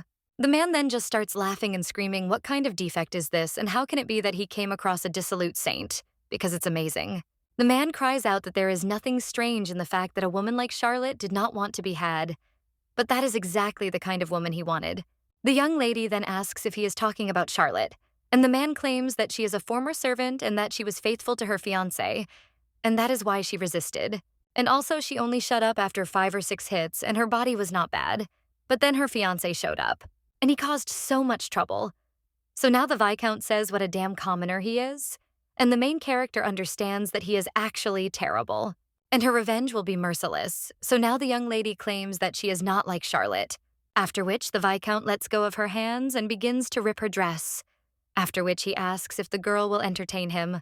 The main character then puts her hand on his shoulders and replies that of course they will have fun together. However, when the young lady uses her power, the Viscount begins to feel a terrible itch start to appear on his back, and he immediately starts scratching them, screaming at how it itches. The main character then turns to the Viscount and says that the poison that was mixed into the wine has begun to act, and now he only feels itching. But gradually his condition will only worsen, and she will not give him the available antidote, so after a few minutes he will fall into eternal sleep. The man then goes into shock, and the main character understands that this is all a bluff, however, and it really does look like a type of skin disease that she healed in the past. A person is attacked by an unbearable itch, of course. It is not life-threatening, and especially if you think about it calmly. She didn't have the opportunity to add poison, but apparently the itching was too strong, and the man couldn't think about it. The Viscount is now screaming for her to stop and give him the antidote quickly. But the young lady then says that he has documentation about the trade of goods that he conducts with the West, and the man is then shocked and thinks how this girl found out. Well, the young lady just tells him to tell where this documentation is, Novik. He then screams that he won't tell, and the young lady then says that nothing can be done. And she didn't want to take his life, but in this case, she will have to. The man then screams for her to wait and talks about the next room in the office. And the young lady asks where exactly in the office these documents are located, and the man replies that they are on the table in a drawer under lock and key, and the key is behind the painting. After which, the man screams again that his whole body is itching and tells the girl to give him an antidote. And the young lady realizes that she doesn't have it, but then she takes a paper out of her pocket and says that it's not all over yet, but she needs a stamp and a signature there, after which the young lady hands it over to the Viscount's trembling hands. But when a man reads what is written there, he is shocked and asks what kind of absurd content this is. The young lady then claims that it is a bill for damages to Charlotte Mail, the girl he defamed, and the girl then realizes that this document was made up by Sven on the spot. The guy then asked if he should add another 0. But you can add 2 or 3. Well, the man now screams, "What kind of stupidity is this, and is this really compensation for just a former maid?" And looking at the amount, he cries out that it is still huge. The young lady then claims that he also put excessive pressure on her fiancé's shop, and this also applies to compensation for damages. And that's not all she's heard. The girl claims that she investigated and found out that there were many victims like her, and some of them got pregnant and were thrown out on the street. And now the main character claims that if possible, then she would like to allocate alimony for the upbringing of these children. And what Charlotte said, considering this part, is still a little. So now the young lady says that one's life should not be measured by wealth and asks what he thinks. The Viscount then only swears, and the young lady tells him to quickly put the seal and signature, after which the man does it anyway, and when he puts the seal, he hands her the document and asks the girl if this is what she wanted. The main character then looks over the document and answers that, undoubtedly, and the man then cries out that if she is satisfied, then let him give her the antidote. But the main character then says that, alas, he does not exist. And the man then looks at her in shock, and the young lady claims that he will slowly fall into eternal sleep, regretting what he did, after which she leaves the room and says goodbye to Viscount Redmond, and also claims that the night with him was very unpleasant. But the man then cries out that everything can't be like this, and even though the girl doesn't leave, his body still itches a lot, and he cries out that he doesn't want to fall into eternal sleep. Well, then he does lose consciousness. And the young lady then thinks that maybe she scared him too much, and apparently fear overcame the itch all over his body, because the guy fainted from this, so what a pathetic man he is. But the young lady understands that in any case, everything is settled with Charlotte, and all that remains is to get the documents about the deal with the West. His Highness meets the girl at the exit and says that she did a good job, and also states that he is glad that she is okay. The young lady then says that Sven has arrived, and the guy replies that of course, and it looks like things are going well, but then he is shocked and tells her to wait and asks what happened to her dress. After which, he gives her his cape and tells her to put it on and cover the front properly. After which, he says that this is Redmond's doing. And this man is simply terrible. So His Highness asks how he can deal with him. And the young lady then thinks what he is talking about and claims that she has already dealt with him. After which, he says that they should quickly pick up the documents since they are in the next room. His Highness then turns to the young lady and states that he wants her to take better care of herself. But then the young lady then says that that was indecent. After which he apologizes, and the prince only becomes embarrassed, and then claims that he didn't mean it that way. After which he also turns to the young lady and states that he has seen to it that everything becomes clear from now on. And the main character, watching him leave, thinks, what does it mean to be clear, and the whole guy is so strange. After that, they go into that very room, and the young lady says that the key is behind the painting and the documents are in the drawer of the desk. Then they take the picture, and there really is a key, after which they open the chest of drawers and keep the documents. The prince then claims that this time he was not the main actor in the play, and thanks to her, the goal was achieved. After which His Highness folds the paper and puts it in his pocket, and the young lady then says that they need to leave quickly. But at that very moment, Shiji bursts into the room and addresses His Highness. He cries out that he knew he was still there, and the prince then asks Shiji if it was him, and then asks why the guy is so disheveled. His Highness's confidant then asks for forgiveness, but claims that he has an urgent report. Torbius's secret meeting with someone, and it was in front of the warehouse. The main character then wonders if it was Ariana, and the guy then claims that this is just his assumption. However, perhaps this man is from the Yuan clan, and it looks like he has been hiding all this time.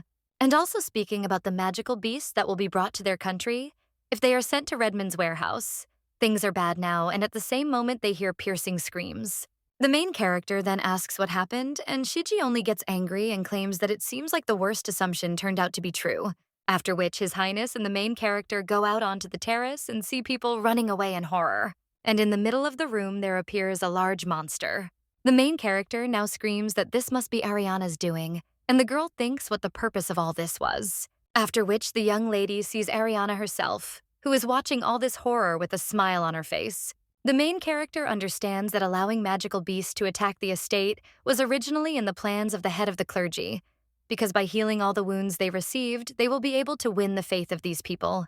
And even if the aristocrats swore an oath of confidence to the royal family, it is very likely that the temple's too great authority will cause fears, and there will also be a possibility that their plan will be revealed. Ariana understands that it is necessary to choose in advance the estate that will be attacked, and of course, their plan did not include an attack on the house of Viscount Redmond. But now the girl with a smile on her face says that today only aristocrats have gathered, and that it would be a sin not to take advantage of such a chance. But since the magical creatures had been hidden right in the warehouse for centuries, it was still a very rash decision, and she would have to apologize to the Viscount. But then the girl with a smile on her face thinks that let her cute little animal attack. But she also says that he should just not get excited and try not to put them into eternal sleep, because when she returns to the temple, I and all of them will have to heal. But this is only if she has a desire. Well then, the young lady tells him to do all this except for the white-haired girl. The blonde also remembers how she had conversations with the guy who knows how to control this monster and asked if they had agreed, and also if he could order the animal to be cruel only to the white-haired girl. That's why now she smiles and thinks how great it is, after which she realizes that Rua is pathetic and unhappy, but at the same time full of self-importance. If she were useful and remained her obedient toy, the girl would allow her to live and continue the game. But now the blonde screams for the monster to tear this idiot into small pieces. Galt at this time only screams for everyone to remain calm and not to panic, and also to run. He also shouted that the main entrance was blocked and that they should quickly evacuate through the back door. However, when the monster began to roar, the aristocrats were simply shocked and began to run around in panic. And the guy understood that they were consumed by panic, so the evacuation was not progressing. But if he had a ball, he could fight the beast. However, Ari said that the sword was not suitable for the reception and he should have insisted on his own. So the guy thinks that he should quickly find Ari, who disappeared during all this. And now the young man hopes that she is safe. The main character at this time goes down the stairs, but looking at all this commotion, she screams that there will be so many victims, and all this is the work of Ariana. His Highness then states that she did it without hesitation. After which the prince turns to Shiji, and the boy then tells His Highness that he prepared everything and then hands him the sword. The prince then claims that the sword is his favorite and he left it in the carriage. And Shiji then claims that he was just heading to His Highness and decided to take it just in case. And the prince then says that as he thought, an excellent subordinate will be able to help them out in their difficult moment. Well, there is no main game. Then he cries out whether it is true that he will fight with this creature because it is dangerous. But the prince then claims that he is quite good at this, so that he is not inferior even to the commander of the knightly order. Sven also turns to his subordinate and asks if he also brought a weapon, and the guy replies that of course. After which His Highness tells the guy to find a person from the Wan clan, because if he controls the magical beast, he must be somewhere on the estate's territory. And when the guy finds him, let him arrest him, and then CG tells His Highness that he will do as he orders. The man then turns to Rua and tells her to take these documents and kill. The girl then takes the paper, but claims that she cannot escape alone. And the guy then says that she is smart enough to understand that this is the best solution. And the girl answers that yes, but when she wants to say something, who understands that in such a fight she will undoubtedly only be a hindrance. But since Ariana is on the side of the person from the Yuan clan, she is sure that this girl will give the order to attack her. And this girl will definitely do it. And the main character understands that she probably can't use it against her. But the potential of her power is worth checking. His Highness at this time understands that CG will take on a person from the Wen clan, and Rua will escape danger. But when he looks back at the monster, he thinks how he can defeat this monster. The guy understands that the commander is helping people escape, but the evacuation is not going well. And it's hard to swing a sword when there are so many people around. And the prince then thinks that first he needs to take the beast to an open space away from people. But the main character at this time tells Sven to wait because she has a plan. Then, a little shocked, he cries out that Rue needs to run away from there quickly. However, the main character then confidently answers that she will not run away and asks Sven to listen to her. After which the young lady tells her plan, but His Highness in shock asks what she is saying and whether she is in her right mind. After all, how can he allow her to do something dangerous? However, the young lady then puts her finger to the young man's lips and says that if she were in her right mind, she would not become anyone's friend here. And the young man then takes her hand and claims that the girl always exceeds his expectations, after which he says, okay, and he understands. After which he suggests following her plan again. And the main character then thanks Sven for accepting her. They both claim that he just wants to play the main role in their plan as soon as possible. Galt at this time is just heading down the corridor and understands that during the entire evacuation, Ari never showed up. It's good if she already managed to escape. At this moment, one of the women falls, tripping over her dress, and the monster, seeing her, remembers the blonde's words that he needs to attack the lady with white hair. So the monster now begins to growl with all his might and prepares to attack the woman. Galt then tries to remove her and tells her to be careful.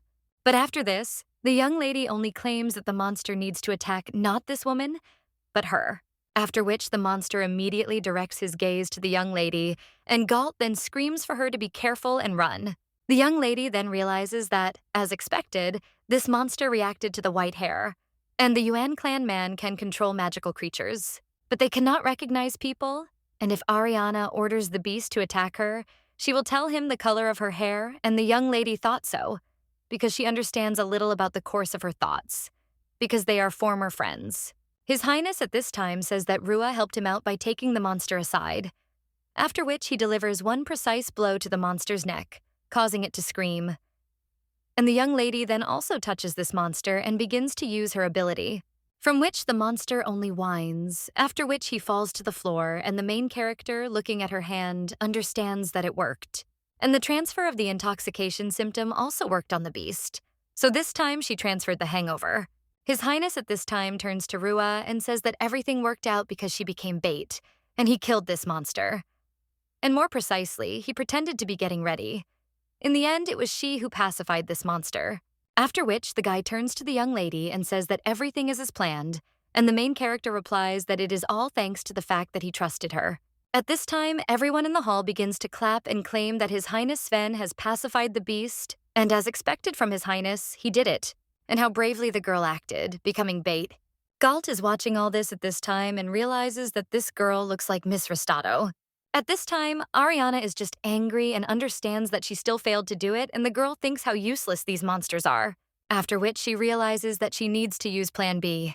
The guy who was controlling the monster at that time is in shock, looks and thinks why it is not moving and whether the beast has really suffered the situation, after which he understands that he needs to leave quickly. But at that very moment, someone puts a sword to his neck and claims that he doesn't think the guy can do it. It turns out to be Sir Shiji, and he claims that, on the orders of His Highness, he will not let this guy escape, after which he advises him to confess on whose orders he acted. While everyone in the hall is clapping, one of the guys comes into the hall and claims that the hair color is different. However, he then asks if it is Mrs. Rua during the attack of the magical creature. What happened at the ball at Redmond?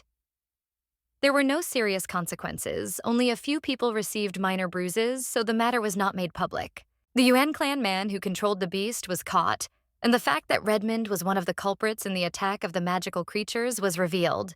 It was made public before the aristocracy in the hall, and was supported by documentary evidence. The Viscount was arrested on the spot. Moreover, if the fact of the existence of a behind-the-scenes leader is revealed, then the crime of the head of the clergy and his associates will also not be able to be hushed up forever. Now the young lady is sitting at the table and saying that the carriage in which Redmond and the man from the Yuan clan were being carried was attacked by robbers, and the man was plunged into eternal sleep. And Redmond, although he managed to escape, lost his mind. At the moment, a man in prison is no different from a mentally disabled person who is not even able to string a few words together. The young lady realizes that her threats were not the turning point and her ability was just a threat. But this time he really believed that he would be put into eternal sleep and went crazy. So now the main character thinks about the escaped enemy and understands that the head of the clergy probably hired them. The prince then replies that he believes this to be true, but he is alarmed that everything happened too quickly. And perhaps Miss Tobaraz had prepared the mercenaries in advance as insurance in case she failed. The young lady then thinks that Ariana is still as devious as ever, and Shiji claims that he should have accompanied the carriage instead of leaving her as a knight, and that it was unwise of him. After which, the guy bows and asks for forgiveness, but His Highness then replies that no, and they should have avoided participating in this matter, even if it meant allowing the knights to take all the laurels for themselves. But there is still one person from the Yuan clan, and the probability that he will appear at some meeting is still not zero, and it was his decision to exclude Shiji from the mission. So the guy doesn't have to worry because he did everything right. Shiji then replies that it is fine, but says that His Highness does not have to say such things. Meanwhile, the prince claims that the losses from magical creatures should disappear for a while, since they have thwarted one of the enemy's plans. The young lady claims that this is logical, but thinks that as for Charlotte, she received the money from the confiscation of Redmond's property.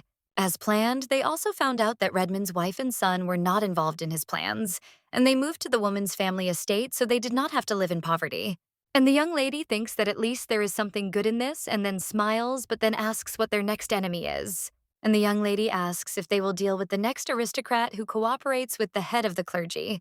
The prince then replies that he would like to, but first his father gave Rua an invitation, and he wants him to bring the girl to the audience. The main character then understands that this thing is His Majesty the King, and now she is shocked and asks if this is really so. Ariana at this time is just angry in her room and beating her pillow, screaming, "What a bummer." The girl understands that the attack of the magical beasts failed, and even though the mercenaries who attacked the carriage did a good job, His Holiness reprimanded her and insisted that she not act willfully and sit quietly for a while. So now the girl is wondering if he is angry with her. But then she screams that she did nothing wrong and it is all Rua's fault. So now she asks what kind of nonsense this is. The girl still didn't expect that Rua would act so bravely and voluntarily become bait for the beast. But everyone applauded and fussed over her like a discarded bag. So now the blonde is very angry and understands that this girl is just a defective holy orphan, and she thinks how much she hates her. But then she lies down on the bed and thinks that she will let Galt spoil her. Well, the girl also understands that there is something in that. The way he talked to her after the ball, it was as if he was in the clouds. And now the girl screams that she is so angry that it is as if she is about to fall into eternal sleep. At this time, the maid enters the girl's room and asks for forgiveness, but claims that she has messages from the head of the clergy.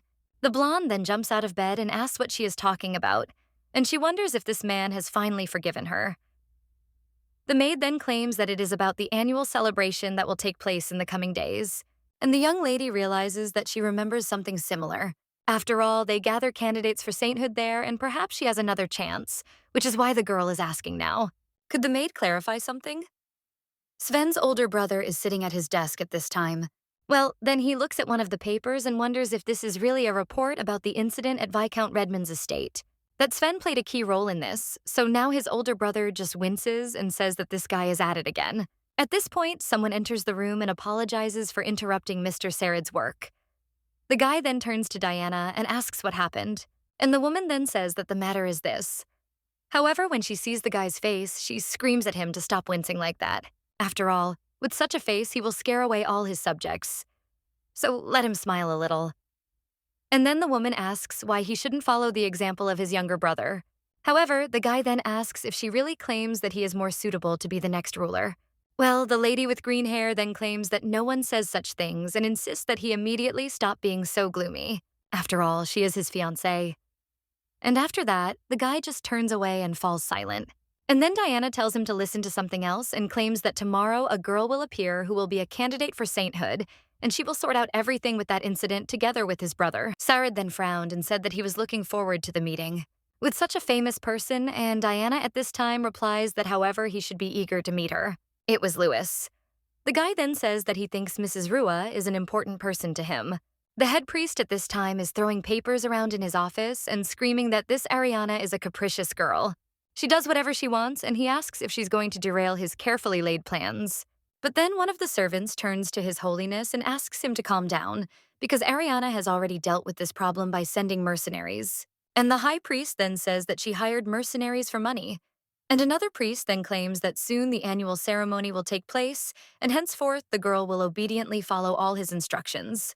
The man then replies that if this is how it will be, then everything is fine, and for this he must put forward a candidacy for this naughty girl.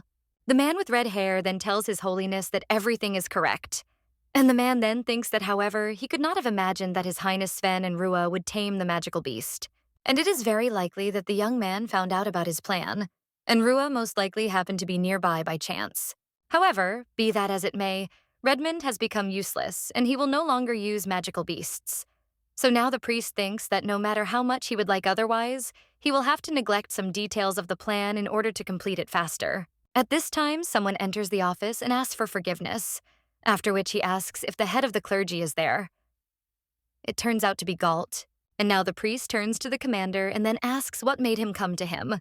The guy then states that, in general, he would like to ask him a few questions regarding a certain candidate for sainthood. But the man then interrupts the guy and asks if it is urgent, after which the young man replies that it is not and that nothing is urgent. But the priest then sends him away and asks for forgiveness, but claims that he has business and suggests discussing it another day, after which he says goodbye. Galt, after seeing the closed doors in front of him, understands that there is nothing he can do if he is busy. The guy then realizes that he wanted to know more about Rue, Restato, and he wonders if the girl is really such a terrible person as Ariana says. After all, at that moment she acted with dignity and even beauty. Well, and then the young man begins to shake his head and understands that he cannot be trusted to think about such things. Well, when he passes by one of the windows, he looks into it and again thinks about Lady Restato. The main character at this time walks down the corridor and realizes that she cannot believe that the day of the audience has arrived. And the girl understands that His Majesty simply wants to reward her for her help in the incident at Redmond's estate, and Sven said that everything would be exactly like that. He also gave her a dress for the reception again, and the young lady is now wondering how this could not be good news. But the girl also thinks that this feeling of being looked at from everywhere is a little stressful for her. The maid is asked at this time if this is the same Rua Restato who fought the magical beast. And she defeated such a terrible beast. So it's amazing, and the girls also say that this dress suits her very well. The men also talk among themselves, and one of them claims that Duchess Peridot said that this girl saved her, and his interlocutor claims that the feat of the candidate and His Highness Sven has become a subject of discussion at many receptions. The young lady then thinks that these rumors are not so bad, but she wonders if the other candidates feel uncomfortable because of the increased interest in her person. She will become the Rose Princess at the ceremony in honor of the goddess Rush this year. And the main character then understands that this is true. And soon everything will consist of a ceremony in honor of the goddess Rush. Rush's birthday, and the main character at the event should be the current saint, however. At the moment her place is empty. Therefore, 2 of the best candidates for sainthood are chosen, one from the temple and one from the royal family. 2 girls who do their job well before the people are called the Princesses of the Rod of the Year. The young lady understands that this title was named so because of Russia's love for roses, and therefore there is a garden with them in the temple garden, which serves as a place for the candidates to rest. And the people also eagerly await this sacred holiday because the temple is one of the governing bodies of the country. Yes. And apart from the rose princesses, the candidates for sainthood almost always play a background role. And as for the main character, she was something like a servant every year. While Ariana has been nominated by the temple for the role of Rose Princess for 2 years in a row, and it looks like it will be the same this year. The royal family has nominated children of high status, so this year the girl understands that she will again be behind the scenes. And it is unlikely that Sven will remember her name unless it concerns revenge. Well, then the girl goes into the garden and realizes that Sven told her that the path to the place of audience lies through this garden.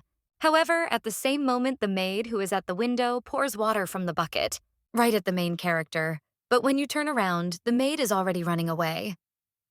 The young lady notices only part of her hair and thinks if it is a girl, after which she believes that this is not an accident, but wonders if this is the work of Ariana. However, the main character understands that it is not her after all, because a girl would not engage in such petty hooliganism, and moreover, this thing is the royal court. But then the main character realizes that it will take time to dry out. So she thinks about what to do. At this time, Sven's older brother notices her and says that she is probably a candidate for sainthood of Rua Restado. But then the guy just looks at her angrily and asks what the girl is doing in such an ugly state in the royal palace. The young lady then realizes that His Highness Sarid Zito Crown, he is the crown prince, and also Sven's brother, and she heard that both brothers have outstanding abilities. But now the girl thinks about how cold her older brother's look is, and he values good manners very much, and is also strict with himself and others. So it's not for nothing that he is called the Prince of Ice and Snow. And also, maybe they look similar to Sven, but otherwise they are very different, and now the prince asks what happened and also claims that he is listening. After which he asks why she is standing there like that and let her immediately name the reason why she is dirtying the royal garden. The main character then bows and asks for forgiveness for being there in such an unsightly form, after which she says that this is because, but still thinks whether she can tell the truth that someone poured it on her. But then the girl understands that it is impossible, because one careless fact will become the reason for unfriendly assumptions, and her thoughtless statements can drag down Sven. So now the young lady says that she apologizes for having spilled water on herself due to her carelessness and claims that she will change her dress right away. But the prince then says that this does not suit him and the girl shirks responsibility. And the guy then asks why his brother is spending time with her, because he should find out before the girl meets her father, after which he tells her to come over. But at that very moment, someone shouts Sarid's name and it turns out to be his wife. The girl claims that she watched what was happening and the way he approached the girl in wet and cold clothes was completely rude. The guy then turns to Diana and tries to justify himself. But the girl screams that there is no need to justify himself, because first of all, he should have taken care of her, because what if she catches a cold? And he, as a future king, must learn to think about his actions. The main character, watching all this, understands that the terrible Prince Sarid has just... He began to look like a naughty puppy, and the girl wonders who this energetic little girl is. The girl at this time apologizes for such treatment and then claims that her name is Diana Peridot, and she is the bride of Prince Sarid. The young lady then realizes that she has heard of such a family name and this is a ducal house, and this lady is the future queen. So now the main character asks for forgiveness with a terrible appearance and claims that she is Rua from the Restado house. The lady with green hair then replies that she knows and was just about to thank the girl, but the young lady then asks what she should thank her for. However, Diana then says that she needs to change her clothes first, and she thinks that there is no time to return to the temple, so she will take her to her room. Sarid then, in shock, tells Diana to wait, because inviting a candidate for sainthood whom she barely knows is too much. However, the girl then replies that everything is fine, and she knows that Rua helped Sven in the recent incident and asks to notice that she is doing a good deed. So she asks the guy not to interfere if he himself is not able to help. Sarid then only falls silent, and the main character then thinks that His Highness Sarid is under the thumb of his bride, and it is surprising how the girl is not shy with him. And perhaps this means that they really have a good relationship. Diana at this time turns to the young lady and invites her to go. A little while later, the main character is already changing into one of the dresses, and the lady with green hair says that it suits her very well. The girl claims that she wore this dress a long time ago, but it fits Lady Rua just right. The main character then tells Lady Diana that she still cannot accept him, However, the girl with green hair then asks if she really likes the old dress better, and the main characters answer that it is not about that. She understands that the dress given by Sven is really beautiful, but she ruins his gift for the second time, and now the girl is a little puzzled, thinking how this could happen. Diana at this time only smiles and says that the dress must have been a gift from Sven. And the main character then thinks how she guessed and answers that yes. The lady with green hair then claims that she heard that they were dancing and that the two are actually quite close. Diana also claims that His Highness Sven is completely uncharacteristic of caring for a specific person, and that they help orphans together. The main character then remembers that this was their excuse at the ball, and that it became the basis of their partnership.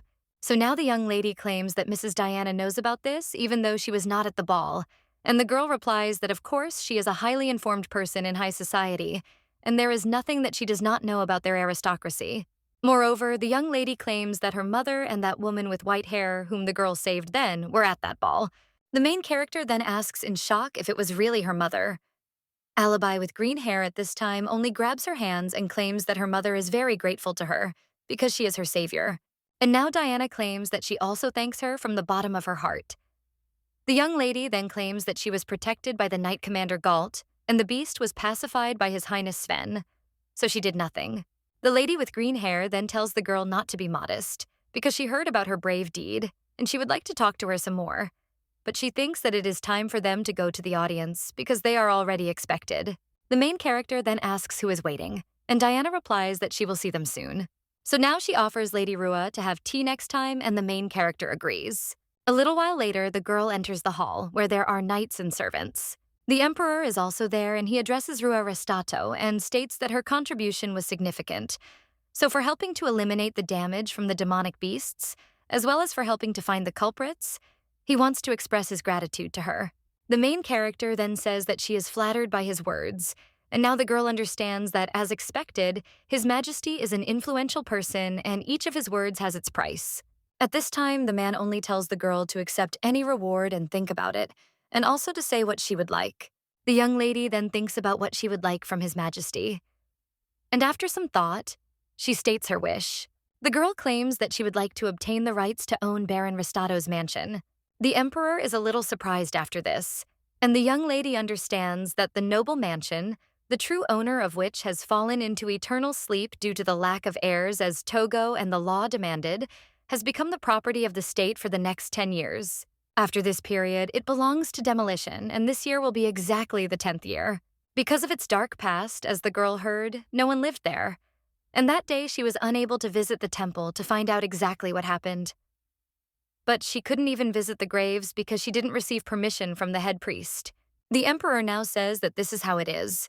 And the girl is the daughter of the Baron who owned the estate, and the man then asks if she thinks that the price of this mansion is so high. The main character then replies that he is valuable to her personally, and this is about where she spent time with her family. So if there is a chance, she would like to return him. The young lady understands that this has nothing to do with revenge and is just a small dream that she gave up on long ago. The Emperor at this time asserts that he understands and sees no reason for refusal, after which the main character is surprised and thanks him. The man then says that he was sure that her request would be connected with Sven's engagement.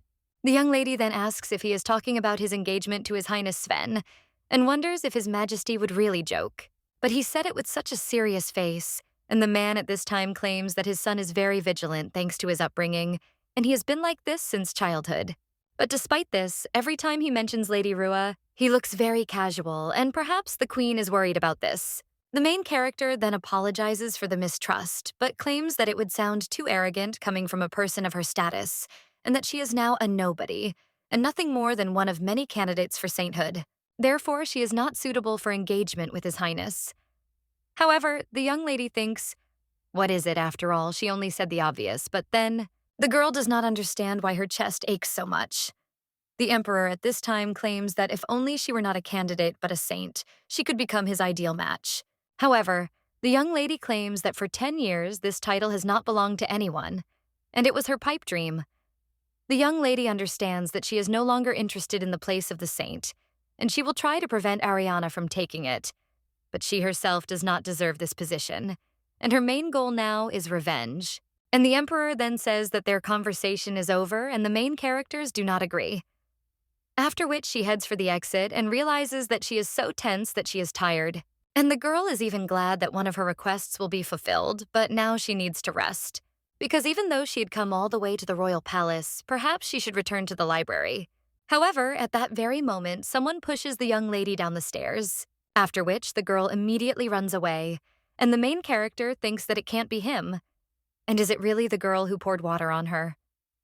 Well, then the young lady understands that she won't be able to keep her balance and will fall, after which he immediately begins to fall down the stairs and closes his eyes, expecting the worst. Well, then Sven grabs her and greets her, after which he claims that he never thought of that she would fall from the sky and it was good that the girl's hair caught his attention. The young lady then thanks the prince for saving her, but realizes that he had mentioned in the morning that he would be busy with formal affairs in the area, but apparently finally returned. The guy also asks if she hit anything. The girl replies that no, and she avoided it thanks to him, and so she is a little puzzled and asks if he can let her go already. But His Highness then asks if she simply stumbled, because if so, then he is worried that she might fall again. The girl then doesn't even know what to answer, and the prince wonders if he can also ask why she took off the dress that he gave her. And the main game doesn't answer that she accidentally got it dirty. But the prince then turns to Rua and claims that he is sensitive to lies from people around him, so such an answer will not work with him. The main character then looks at the prince, and she wonders why there is such a dark aura surrounding him. And she doesn't want him to be too worried. But then the girl apologizes and claims that someone actually poured water on her and her dress got dirty. And just now someone pushed her too, so maybe it was the same person who did it, and that's what she thinks. His Highness then asks if the girl remembers what the man looked like, and the young lady apologizes, but claims that she does not know for sure, after which the prince replies that he understands. And perhaps someone unrelated to Lady Torbias has a grudge, so he's thinking of assigning Shiji to her as a guard. And the main character is then surprised and cries out that it is not necessary to take such measures. After all, not so long ago, this was almost an everyday occurrence for her. After these words, Sven only looks sadly at the young lady and says that she has become too accustomed to pain. The guy claims that difficult moments can't always be avoided, but she can talk to him about them. The young lady then asks Sven what he is talking about, but at that moment, someone approaches them. And when he sees the girl, he even drops the apples and then asks, "Is it true, Mrs. Rua?" The main character then looks at the guy and asks if he is really Louise. But at that very moment, the young man jumps on her with hugs. And he also cries out that he has been waiting for this meeting for so long. His Highness just looks at all this in shock.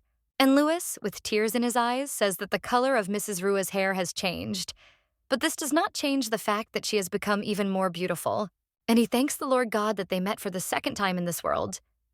The girl then, a little puzzled, says that she is also glad to meet him again, but asks if he could loosen his grip. His Highness then pulls the guy away and says that this is for sure, after which he asks if he will let the girl go already.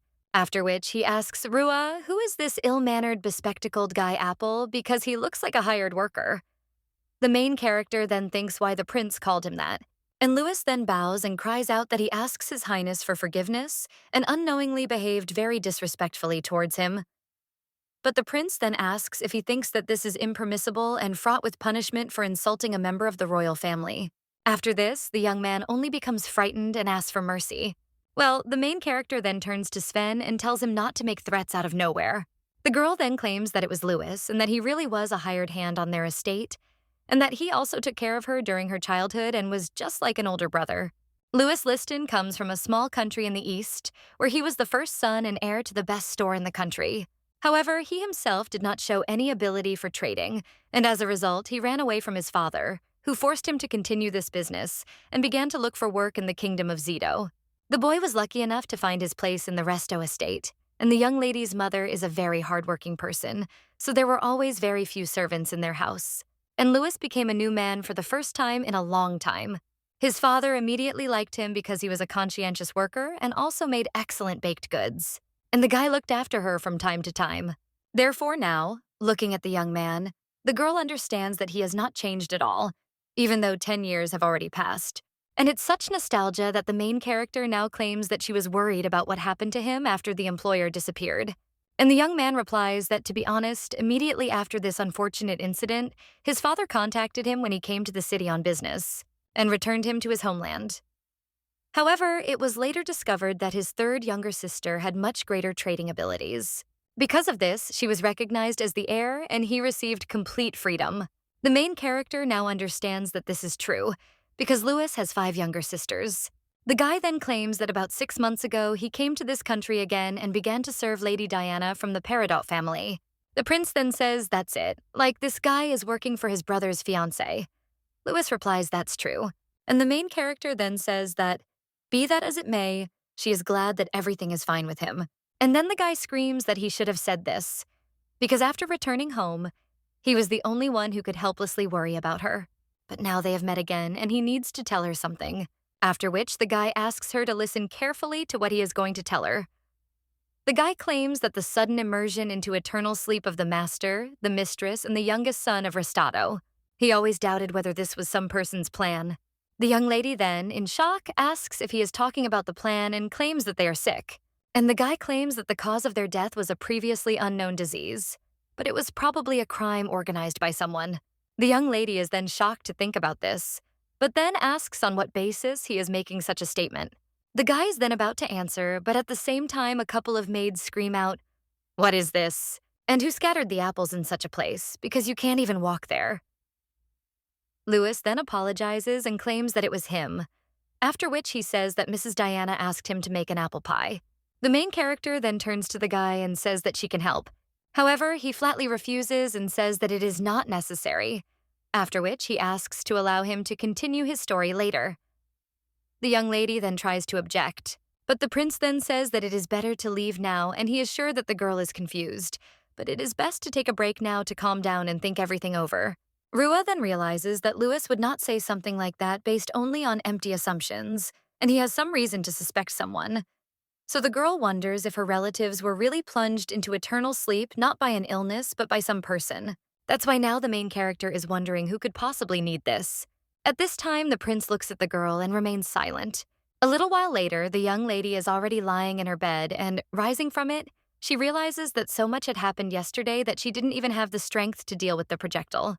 And looking at this dress, the girl understands that it needs to be returned to its original appearance and then given to Mrs. Diana. The main character also understands that tomorrow the preparations for the birthday celebration will begin, and she is interested in who will be chosen as the Rose Princess of this year. And she is also worried about what Lewis said and the matter with the mansion, so she has so many reasons to worry. And now her nerves are wondering if someone really put her family into eternal sleep. At this time, someone knocks on the door, and the young lady then tells him to come in. Shiji enters the room and wishes Mrs. Rua good morning. He also claims that today he is acting as her guard and will be with her 24 hours a day by order of His Highness Sven. The main character is then shocked and thinks why he did this, but then she remembers that she had already forgotten that someone wanted to harm her. That's why Sven assigned Mr. Shiji to look after her. And he was already overly caring. The guy at this time still holds out the letter and says that it is for Mrs. Rui from the royal palace. The girl then takes the letter in her hands and thinks whether she really had to from the royal palace. After all, if so, then this could be evidence confirming her right to own the mansion. However, when the girl looks at the letter, she screams that there must be some kind of mistake. After this, the girl only rushes to the secret place where she and the prince meet. And when she goes inside, she screams out whether Sven is there because she needs to clarify something. The prince then only says that it is good that she came and he was just admiring the buds of white roses that had just blossomed, after which he tells her to look. But the main character claims that she will look at the flowers some other time, because there is something more important to do, after which she shows this sheet and asks what it means that she was recognized as the Rose Princess of this year. And was it really he who nominated her? The guy then replies that he would like to say that everything is exactly like that, but it was not him. And the guy thinks that this idea belonged to his brother's fiancé. The main character then wonders if it was Mrs. Diana, and the young man claims that, moreover, there were many people in the royal palace who supported this decision in connection with the fruitful work in the Redmond case, and the decision was almost unanimous, except for some individuals. The main character then thinks that probably one of these individuals was His Highness Sared, but it is worth noting that it was Mrs. Diana who nominated her candidacy. At this time, the prince asks if the girl would like to become a Rose Princess, but the main character says that this is not the issue, and that she is simply the worst candidate for such a prominent role. However, the prince then claims that he thinks Rua is perfect for her, and he wouldn't mind seeing her in a Rose Princess outfit. The main character is only embarrassed after this, and the guy asks if she thinks that this will also be very useful for their plan of revenge. The girl asks how this will help the plan, and the prince claims that this opportunity will publicly raise her status, and her words will have more weight, which will play an important role in exposing the crime of the head of the clergy. The girl answers that this is indeed so, and in this case, he says that she will play the role of the Rose Princess perfectly and will earn the trust of the audience. Well, then the young lady asks, what about another princess? And the guy then claims that unfortunately this year the person nominated by the temple will be Lady Torbius. The girl is in the temple at this time and turns to Galt, telling him to look. After all, this is a special veil that only princesses of this height wear. So the girl asks if she is not beautiful. The guy then turns to Ariana and claims that he understands that the girl wanted to show her to him, but claims that a gang of criminals is rioting in the city, and the knightly order received a request for help. But every year, closer to the beginning of the ceremony, there are those who lose their composure. The girl then asks why he is doing this, and the young man thinks that she doesn't understand and says that forcing him to come to her at such a time is a bit too much. After all, as he already said, he also has his own responsibilities. Well, after that, the girl just gets angry and asks if he can't delegate this to his subordinates. And he just had to praise her because she will become a princess for the 3rd year in a row. But the guy says that it doesn't mean that. However, the girl then interrupts him and asks what is more important to him, Ari or his duties. The guy then claims that it is not good to force him to choose one thing. Well, the girl then just gets upset and pretends that she is crying, after which she claims how insensitive Galt is, after which the young lady asks if he hates her. The guy is then only surprised and apologizes, after which he claims that he shouldn't have been so rude and of course he doesn't hate her. The young man hugs Ariana. The girl then just honks her nose and asks if simple words of apology are not enough because he hurt Ari. At this time, the girl thinks how sad this is, because they say that Rua will become the 2nd Princess of Roses, because this is so disgusting. Therefore, the girl understands that she needs to quickly find a way out of this situation and see for herself how this defective saint will fall. The main character is with the prince at this time and asks if they will be with Ariana. His Highness then claims that he took countermeasures by assigning Shiji to her, and he thinks that the head of the clergy will not take any rash actions until the ceremony is over. However, he does not know what might come into this girl's head, and he should not forget about the ill-wisher who poured water on her and pushed her down the stairs. The guy claims that they will move on to the next stage of the plan immediately after the celebration is over, and he hopes that it will be without incident.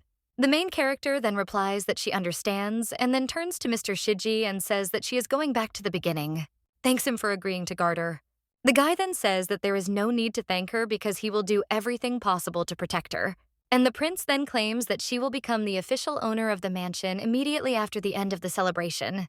And the girl understands that probably Sven spoke about this with His Majesty, and she is also still worried about what Louis said.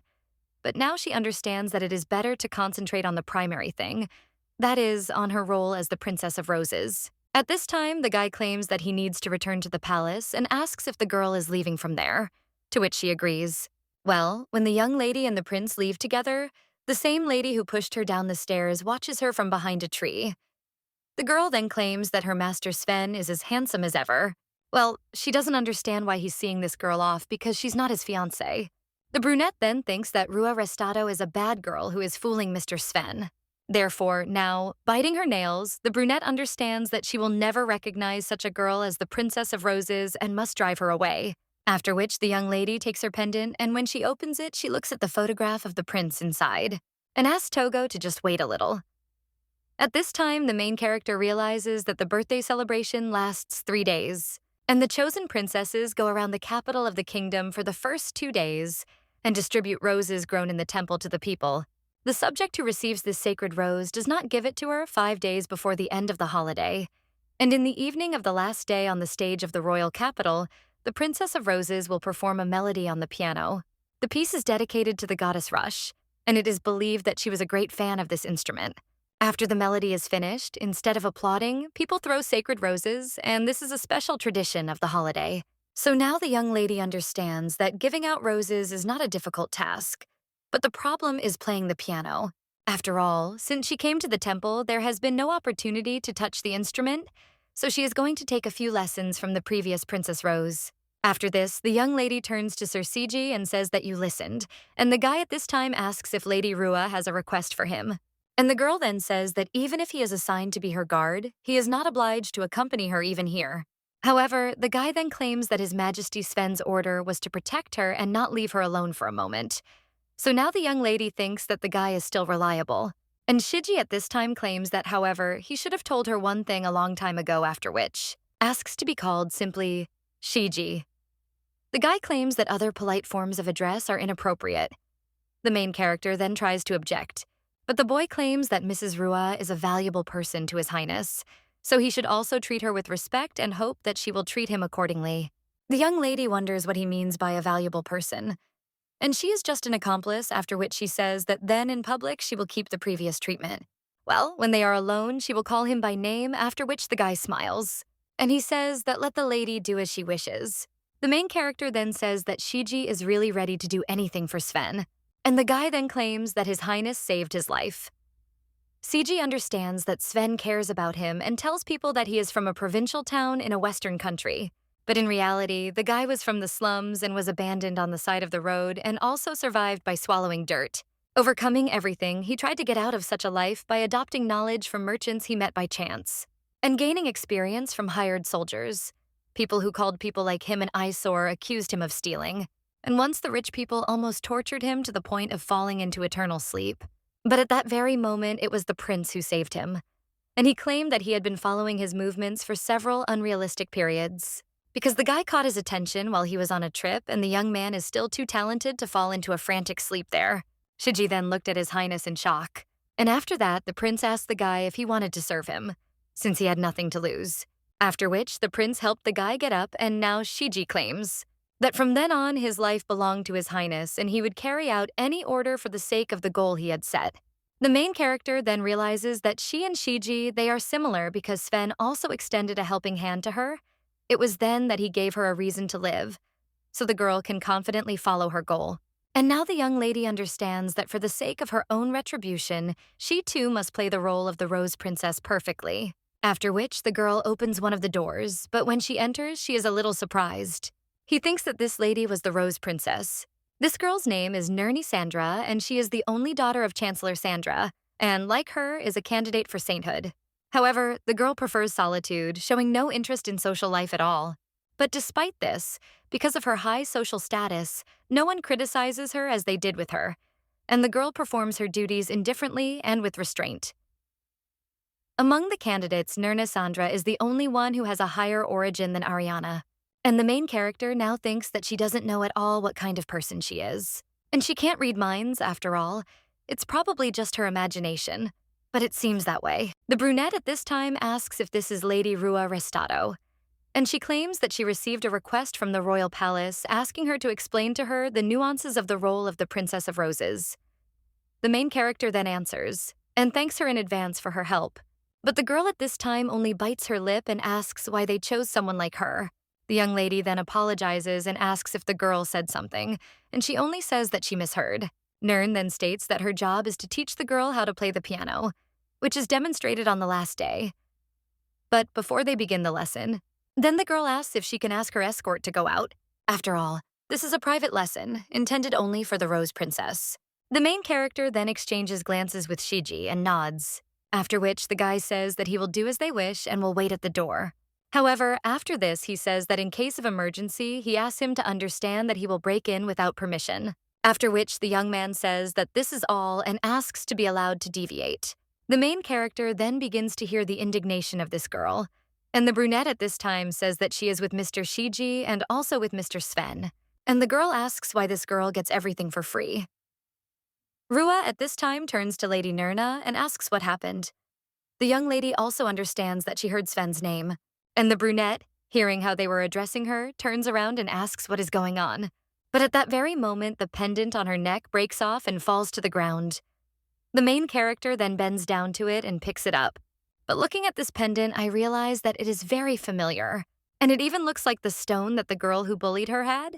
At this time, the brunette snatches the pendant from the girl's hands and screams for her not to touch it, after which she squeezes the pendant in her hands and only gets angry, and the main character thinks about what happened. The girl then asks for forgiveness for such a violent reaction, after which she suggests returning to the main problem, and Rua then agrees. But she still understands that without a doubt this pendant belonged to the one who doused her with water and pushed her down the stairs. However, The main character understands that she cannot judge her with questions having only such an insignificant piece of evidence, and the girl wonders whether the reason for her actions was the fact that the princess and the rose chose her or something else. But the young lady then thinks that for now she will keep quiet and see how the situation progresses. The girl at this time claims that there are a number of points that need to be understood in order to learn to play a melody on the piano, after which Nera stretches out his hand, but then says that aristocrats study such melodies during their education. Also last year, Ms. Ariana performed a tune called Rose Thorns. She chose a prayer composition. The main character then looks at the notes and understands that all these melodies are of a high level of complexity. Ariana is skilled in dancing and playing the piano. The brunette at this time claims that even though the girl won't play as well as they do, she also comes from a noble family, so she can handle at least one of these. The main character then understands that this girl is speaking caustically and looking down on her, and doesn't even try to hide it. The girl then claims that she has problems, actually. This doesn't mean that she can't. Rua also claims that her late mother's talent was something that was talked about in social circles. The brunette then asks if there were any conversations in social circles, and she had heard that her skills were very poor. And the main character almost becomes furious about this, and realizes that now the girl is making fun of her mother too. Nern then asks what the girl is going to perform, and the main character says that if she had to choose from these, she would perform the maiden song. The young lady realizes that this is her mother's favorite song, and the brunette at this time asks if she wants to perform such a complex melody, and whether it would be better to choose another one. After which she points to one of them, and the main character thinks, isn't this a ballad for children, and if she performs it, she will undoubtedly become a laughingstock. And Nern at this time thinks that she still doesn't understand why they chose this idiot for the role of the Rose Princess.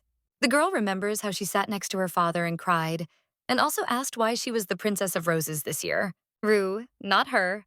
Restato. The man then turned to his sweet daughter and asked her not to cry. He also changed and claimed that her name was raised this year, but many votes were cast for this girl. However, the brunette girl then screamed, does this girl even have flaws in her healing abilities? And besides, she is an orphan. But she also understood that, despite this, at the reception with the Viscount, Mr. Sven behaved at ease, despite the fact that she was his bride. The young lady's father then turned to her and insisted that the girl should not forget that it is practically impossible to become a Princess of Roses for 2 years in a row. But the girl then claimed that Mrs. Ariana and the Torbius family were able to do it. And the man then claims that this is all because she enjoys the favor of the head of the temple and has been nominated for several years in a row. But the girl then, still crying, insisted that it was unfair. And after all, he had promised her that on the day of her mother's immersion in eternal sleep, that he would do anything for her. The man then apologized to his daughter and claimed that he would buy her everything she needed, so let the girl just heal her wounded soul. He also said that it was late, so let her come in and rest in her room. After which the young lady goes to her room and realizes that she wants only one thing, and that is Mr. Sven. The girl goes into her room and starts worshiping the prince. The girl claimed that he always looks only at that girl, and also asked how long she should wait for a glance in her direction. The young lady understood that she did not need the title of Princess of Roses, and she only hoped for her father's help and wanted His Highness to look at her again, wanted to see him again from the moment they first met. The girl also claimed that she was his fiancée from the very day he looked at her and smiled. Igor, her thoughts return her to him. The girl also thought that no matter what dirty methods she had to use, she would become a Princess of Roses and would undoubtedly please Mr. Sven. The girl then said that she would eliminate Rua Restato at any cost. That's why now the brunette is saying that after Lady Rua, she should at least show a slightly decent performance. And she can calmly practice on this piano in this hall, and she will come again to look at the state of affairs later. So if she does not have an ounce of confidence, then she can refuse. The main character then understands that she was constantly bullied in the temple, and she did not have enough courage for this. Well, even just looking at her as if she were a non-entity, the girl is sure that the brunette will refuse. And even now she can't answer her properly. And the brunette now says that they will see each other then. Shiji enters the room and addresses Mrs. Rua, after which he says that there is a strong sense of hostility from that respected candidate and that she may be a threat to her. So the guy asks whether to report this to His Highness Sven. Well, the young lady then replies that no, and there is no point in bothering Sven with something like that. The girl understands that the brunette insulted not only her, but also her mother. Therefore, now the young lady claims that she will pay her back in the same coin, but in her own way, And the girl understands that she will never forgive her and will return to her the same pain that she caused her, as well as humiliation. Now the main character turns to Shiji and says that she has only one request. The brunette at this time understands that she is not interested in simply beautiful things, and since childhood she was attracted to those that were in some way evil. These could be cursed dolls, pictures painted with human red liquid, or the jewels of executed kings. The girl asked her father only for things with an interesting backstory on the day she met Mr. Sven. Nicknamed the unwanted child, she was struck by the gloomy coldness of his image, hidden behind an elegant appearance. The guy then asked if this was the daughter of Minister Nirna Sanda, and he also said that he was pleased to meet the girl. She understood that it was what she understood at that moment when Mr. Sven smiled at her. This is what he is also very much a novel to her because it was a mental connection. And to those who can understand Mr. Sven, only she was, and only she would be suitable for the role of his bride, and only she could be it. It can be said that from that day on they never met again, and the girl humbly waited for him to come and take her when the time came. However, now she is wondering why the guy chose someone else, because this defective saint only wants to cause him more pain. But now the brunette thinks that it would be okay if she refused the role of the Rose Princess. But 3 weeks have passed since then, and there are only 3 days left until the celebration. And in the end, there is no talk of this girl's proper performance. But suddenly the young lady hears a melody and wonders if it is called applause in broad daylight. But this melody is very complex with passages and a fast rhythm, and even she cannot perform it. And the girl thinks how perfect it is. But at the same moment, she starts running and wonders if this is really that girl. After which she immediately bursts into the room and screams why Lady Rua is playing this. The main character then greets Mrs. Nirna, although she says that she thinks it is not very polite to suddenly come in and interrupt a person's game. The brunette only becomes furious after this, but then still throws the notes from the stand, after which she screams out why someone like her is able to perform such a melody. The main character then exchanges glances with Shiji, but then turns to Lady Nirna and replies that, to be honest, she learned this melody at the age of 7, and it was the last melody, which her mother taught her shortly before she passed away. The young lady understands that she did not want to choose this particular composition, but Lady Diana recommended it. The lady with green hair asked if the girl wanted her instruction on playing the piano, and the main character asked for forgiveness for contacting her so suddenly, but claimed that she came to return the dress and talk about it alone. The girl recalls how Shiji claimed that among the aristocrats, Lady Diana possessed particularly outstanding abilities. The lady with green hair then replied that her performance was undoubtedly approved even by Mr. Sarid himself, after which the girl turned to Louis and asked what he would say, to which the guy shouted that of course he agreed. But then he asked to be allowed to say that Lady Rua was also very good at playing the piano in her childhood years, and she was a very talented child known for the outstanding abilities inherited from her mother. Rua then said that Louis was exaggerating, and the guy only smiled warmly in response. The main character then said that, be that as it may, her skills had since declined and she needed to quickly get them back and also make it before her performance as the Rose Princess. So she hoped that Lady Diana could give her some advice. The girl with green hair only laughed after that and claimed that there was a person she did not want to give in to and asked if that was true. And this girl is also a princess of roses. After which, Diana grabbed the main character by the hands and screamed about the rivalry between the two girls. After which, she screamed that if she were to take it on, she needed to bring it to a shine, and she needed to start with choosing a successful melody, and time was running out. So training should be as diligent as possible from morning to evening. The main character then only screamed that she was counting on her help, and Diana claimed that her management would be strict and asked whether the girl would follow the instructions carefully. The main character smiled after this and claimed that she had already experienced all types of pain. That's why she won't give up so easily. That's why Rua now claims that she won't give up the title of Princess of Roses and will play her role until the end. After all, a person who can only cause pain to others is not fit for the title of Saint or Princess of Roses. The brunette then became very angry and clutched her pendant with the image of His Majesty. She turned and ran to the door. Shiji then turns to Lady Rua and says that she did an excellent job because the performance and her firm position are all as they should be. The main character then claims that she now hopes that Lady Nern will give in peacefully. And the brunette at this time is rushing along the corridor and thinking why this happened. And it's terrible, so she doesn't understand why it looked like she lost. The girl then went into the rose garden and opened her pendant with the image of Mr. Sven. She asked to console her. At that moment, Ariana appeared behind this girl. and she cheerfully approached her and then asked what Nerney was doing there. The girl then turned around in shock and asked if it was really Mrs. Ariana, and the blonde then replied that yes, and it was her. And she also saw everything. Everything that she did there. The brunette was in shock and didn't even know what to say. But Ariana said that everything was fine and that there was nothing wrong with that. After all, Nirna is such a wonderful girl, and the one who is really bad is the one standing in Rua's way. The brunette then asked if she was bad, and Ariana answered her that yes, and the one who makes mistakes is Rua, and Nirni does everything right. Nirna then, as if in a trance, began to repeat that this was so and that this girl was on the wrong side. The blonde then responded that yes, and therefore it was necessary to destroy her. But Nirne then claimed that there were only 3 days left until the celebration, and that it was almost impossible to deprive her of the title of Princess of Roses. And besides, she was protected by Sir Siji. The blonde then told the girl to think carefully. And it is impossible to deprive her of her title, but the girl can still eliminate Rue.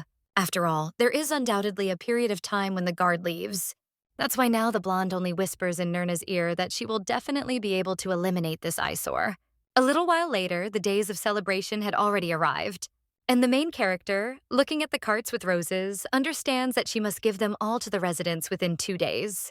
So she realizes that it seems like it will be more difficult than she expected, after which the girl thinks that Lady Ariana has probably already started her duties. And the main character thinks that when they passed each other in the corridor, she behaved surprisingly normally. The girl said that the long-awaited beginning of the celebration had arrived, and they are both rose princesses, so the young lady offered to try equally. The main character just looked at this girl with distrust and understood that she was probably planning something. After all, despite the fact that they are both princesses of roses, they rarely cross paths, because they replace each other in the city every other day. So the next time they will meet only on the last day when they play the piano, and the girl thinks that everything will really happen there. But she still doesn't understand what the blonde has prepared and whether she should worry. At this time, Shiji turns to Mrs. Rua and says that it is time for them to go. The main character then agrees, but understands that she is still nervous about going to the city, after which she asks if Shiji will accompany her now. The guy then claims that 2 more nights have been assigned to the lady, but he will still follow the decree of His Highness Sven. At this time, the prince also appears and says that this is for sure and the guy will follow his order. And the main character is a little surprised and says that they have not seen each other for so long because of his business with delegates from other countries, after which he asks if he is busy today too. And the prince asks if she is talking about those ill-mannered messengers who suddenly visited them, declaring that they were interested in their traditional state holidays. However, they are more interested in a wild lifestyle, so they are nothing but a nuisance. And the brother wanted to dump the role of ambassador on him, but he forced him to do it himself and ran away. The main character then thinks that His Highness Sarid must have been furious. Meanwhile, Sven claims that he was on the verge of death from loneliness and could not meet her. The young lady now says that he is exaggerating. Well, the guy at this time turns to Shiji and says that, unlike him, he can be with the girl all the time. Shiji then doesn't even know what to answer and asks for forgiveness. But the young lady then tells the guy not to apologize, after which she turns to Sven and tells him not to tease him. The main character also thinks why everything is like this when she is next to Sven. That can breathe a sigh of relief. The young lady's nerves had been on edge for the past few days, all because she hadn't been able to meet Sven, but it seems she was lonely. The guy at this time claims that he thinks it's time for him to go back, and he's even glad that he was able to meet before leaving. After all, he wanted to see her in her rose princess outfit up close. The guy also claims that she is the most beautiful rose princess he has ever seen, so let her greet the people with her head held high. The prince then kisses her hand and states that he is looking forward to her performance. Then he says goodbye and says that they will see each other again. And the young lady, watching him leave, understands that the guy always dispels her worries. When His Highness passes by Shiji, they only exchange glances and Shiji nods as a sign that he understands everything. A little while later, the main character is already handing out flowers and people are happy about it. When the young lady hands over the flowers, she says that may blessings come with them. However, when the girl looks at her basket, she realizes that she hasn't even given away half of it. And it looks like it's going to take a little more time, and I wonder how things are going with Ariana. Shiji turns to Mrs. Rua and claims that some individuals may take advantage of the opportunity and attack her. But the knights are also not updated with experience in such things, so he will definitely do everything to protect her, but still asks not to let down her guard. But then the main character sees a guy who just stole someone's wallet, after which she says that he is fast and most likely a pickpocket. Shiji replies that he is, and the young lady understands that this guy is clever at avoiding the knight's gaze and must be a professional. Shiji then wants to say that he will deal with him, but the young lady replies that there is no need for him to interfere with this petty criminal, and if she uses her position, she can handle the situation without making it worse. That's why the girl tells Shiji not to forget that he is her guard, after which the young lady moves on, and he offers the pickpocket to take the rose as well. The guy then just turns around and says no, after which he wants to say something else. Well, the main character says that it's in honor of the holiday, after which she touches his hand and tells the guy not to be shy, but at the same moment he begins to feel very dizzy, and he thinks what happened because everything is swimming before his eyes, after which the guy falls and his bag also opens when he falls, and other people's wallets fall out of it. People then look at it in shock and one of them asks if it's not his wallet, and the other lady then thinks that it's her ring. Another one claims that he should be there too, after which they scream for the pickpocket to be detained. And the main character, after leaving, snaps her fingers and realizes that usually the security here doesn't work so badly. But as Shiji said, it's all because of the holiday. At this time, someone else turns to the young lady and apologizes, but says that it was she who helped catch this pickpocket. The girl says that it seems that the lady's activities are still fruitful. And when the main character turns around, she asks in shock if this is really it. Charlotte. The girl then says that they haven't seen Mrs. Rua for a long time, and the main character then claims that she is glad to see her in good health, after which she asks if it is really Mr. Allen, who is the baker, next to her. The guy then replies that yes, and his wife helped him a lot in this matter. And the young lady asks if he is talking about his wife, after which Charlotte says that, to tell the truth, after the lady resolved that incident with Redmond, Allen did propose to her and they got married just recently. The main character then asks if this is true and then congratulates them. The girl at this time claims that the funds received were transferred to Redmond's victims, or their families, so that many were able to advance a little thanks to this. And since then, the damage caused by magical beasts has completely disappeared, and now Charlotte claims that all this is thanks to Madame Rue and His Highness Sven. The girl now claims that it was Mrs. Rua who healed not only their physical, but also their mental wounds. Therefore, she is a real respected saint. The main character then only laughs and says that she is exaggerating. However, she thinks that it is still strange because she cannot believe that it was she who healed their wounds using a power that is only meant to cause pain. Now the girl also remembers that she is handing out flowers, and she tells them to take one rose for each of them too, after which he hands them over, and Charlotte then thanks him on behalf of the lady and says that she will still perform on the last day, and she will throw this white rose when it is time for her to perform. The main character then asks how this is possible, and the girl claims that Mrs. Rua probably hasn't heard about this, because it is a custom that arose naturally among the people, and she thinks that tomorrow another rose princess will give them a rose. Well, at the end of the show, people choose the one they have from the 2 roses they have in their hands, which was given to them by a more respected princess, and then the flower is thrown into the air. Alan then says that it looks like a vote, and the young lady then thinks that's how it is. And she didn't even know that a flower is a voice. The guy then claims that the criteria for evaluation are things like good or bad piano playing or the number of good deeds done as a candidate for sainthood, and that it is up to the people to decide. Will influence anything, but nevertheless it is a sign of popular support and can have a good effect on their plans in the future. Charlotte at this time screams that they will support Mrs. Rue with all their might, and Alan will definitely throw a white rose too. The guy then answers that yes, he will definitely do it too. And the main character watching these two understands that no matter what, she is glad to see them happy. The next day, in the same place, a lady with tight hair is already distributing roses. She also tells them to leave her after playing the piano, and also that it was exactly a yellow rose. Glenn at this time watches Ari and understands that he is glad that she is in a good mood. But when the girl saw the huge amount of growth, she began to complain that it was more than last year. But she was still kind to children and the elderly. So Ariana is still a kind girl. At this time, the guy also hears someone crying. It turns out to be a child, and Galt then approaches him and asks what is going on and if something is wrong. The boy's mother then only asks if this is Lord Galt, after which he apologizes, but claims that the matter is in the prose that they were just given, and it seems that there are thorns on it. That is why the child hurt his finger.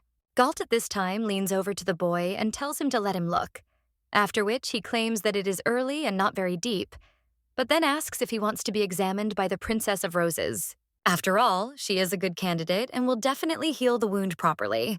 However, the boy then claims that he is scared of that princess grew up, so it is not necessary. His mother immediately tries to calm the boy down, and Galt looks at these two with a little surprise. The woman then apologizes and claims that her son was attacked by a magical beast last year and was badly wounded. Then they turn to the temple for help, and the first one who responded at that moment was that Princess of Roses. However, when the woman asked if the respected candidate for sainthood could heal her child, the girl just looked at them with disgust, after which she turned away and claimed that with such a serious condition, Ari probably wouldn't be able to help. The woman then said that it couldn't be, and the boy then grabbed the veil that tied the girls' heads together. The boy's mother then desperately asked that the honorary candidate for sainthood save her son. However, the blonde then only furiously snatched the veil from the boy's hands and screamed for him to let go, and also did not dare to dirty her veil. After which she also left, and the girl screamed that she would not have been able to help anyway. And now the woman claims that after this, another respected candidate came running and healed him. But now the boy screams that the princess is not kind and she could not heal him, and also got angry. The woman then tries to calm her son down and tells him to stop screaming like that, after which she asks for forgiveness and tells Lord Galt not to attach importance to this conversation. The young man then agrees, and the mother and the boy leave after that, and the woman tells her son that they can patch up such a wound themselves at home, so they offer to go. And then Galt thinks, what does this mean? And after all, the difference in the candidate's abilities is small, so now he wonders if that family really meant Ariana. But that girl healed his severe wounds and throws people who ask for help, Ari, I couldn't. Well, then the guy looking at her thinks whether it was really she who saved him. At this time, the main character thinks that yesterday was full of difficulties and worries, and it was the second day of the festival. So now the girl understands that today she will have almost no free time. At the same moment, someone turns to the second Princess of Roses and says that it seems that she is not giving out roses now, and also asks if she is taking a break. The boy also screams for the Rose Princess to look at them, and the main character then only smiles and waves at them. The girl understands that even when she plays the role of the Rose Princess and gets closer to the people, she is still followed by security, and this greatly restricts her freedom of movement. The young lady also understands that she has received some government subsidy for playing the role of the Rose Princess, and she naively believed that she would find time to do some shopping, but now the girl still thinks that she can still find something useful in the shops. Then the main character's gaze catches something, after which the girl approaches the stall, and he takes one of the bottles and then says how beautiful it looks. The girl realizes that this red shade is similar to the color of Sven's eyes, and the seller at this time asks if this is really a Princess of Roses and tells her to come in and not be shy. After which the guy also asks if she likes this thing, but only recently he bought this from the merchants. And this thing is a perfume made from a rare flower that grows only in the southern island state. And also not only the bottle is amazing, but also the aroma itself, so now the guy asks to smell it, and when the young lady does so, he understands that she agrees, because it smells great. And it feels not only fresh, but also sweet, so it reminds her even more of Sven. The young man at this time claims that he was told that this scent is loved by noble men of that island, so this thing can be a good gift. The young lady then thinks if she can give this to Sven, but up until this point, she had only received gifts, and the guy had given her dresses and accessories. Shiji turns to the young lady and asks if she is accidentally thinking about His Highness Sven, but the main character is only frightened by such a sudden question, after which she becomes embarrassed and replies that if she hadn't answered, she wouldn't have bothered a member of the royal family over something like that. Shiji then states that His Highness is reluctant to use perfume. However, he has long been interested in the culture of the Southern Islands and also hopes to someday establish diplomatic relations with them. The main character then asks if this is true, and looking at the bottle in her hands says that then he should like it too. And then Shiji claims that, to begin with, he can notice that His Highness will be glad to receive any gift from her. The young lady then asks if this is true. Shiji says again that he will be glad, after which the main character thinks for a bit and then says that she will take it then.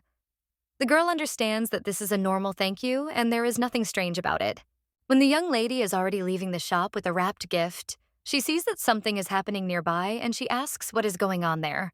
And then CG tells the lady to wait, because he will go and check first. The guy then approaches the crowd and apologizes, but then asks what the noise is about.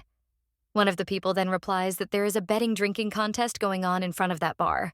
And this is also the custom of this festival, after which he claims to bet that this year, as always, Malta from the butcher's shop will win. But he also says that the strange young lady in the hood is frighteningly strong. The main character then wonders if similar events are really held in the city. Well then, looking at one of the participants, he understands that this inveterate drunkard is, after all, Mrs. Diana. And if you look closely, that person in the back is Louis. After which the main character approaches him and asks what they are doing in such a place. But the guy then just smiles and asks if he was really able to see Mrs. Rua. And the Princess of Rose's outfit suits her so well, so her image will definitely go down in history as the best. However, the main character then turns to the guy and tells him not to attach any importance to this, and to explain himself better. After which the young man claims that, speaking frankly, initially as the younger prince His Highness Sarid once did, I planned to take Mrs. Diana with me to secretly watch the festivities, and at first Mrs. Diana enjoyed the time spent. But then His Highness Sarid became busy receiving guests and Lady Diana offered him her help. However, His Highness Sarid only told her to go and enjoy the party alone. Louis also says that Lady Diana got angry, and since then she has been behaving in an unbecoming manner for an aristocrat. And the main character realizes that His Highness Sarid does not understand a woman's heart at all. But she still understands that everything turned out this way because Sven imposed his eccentricity on him.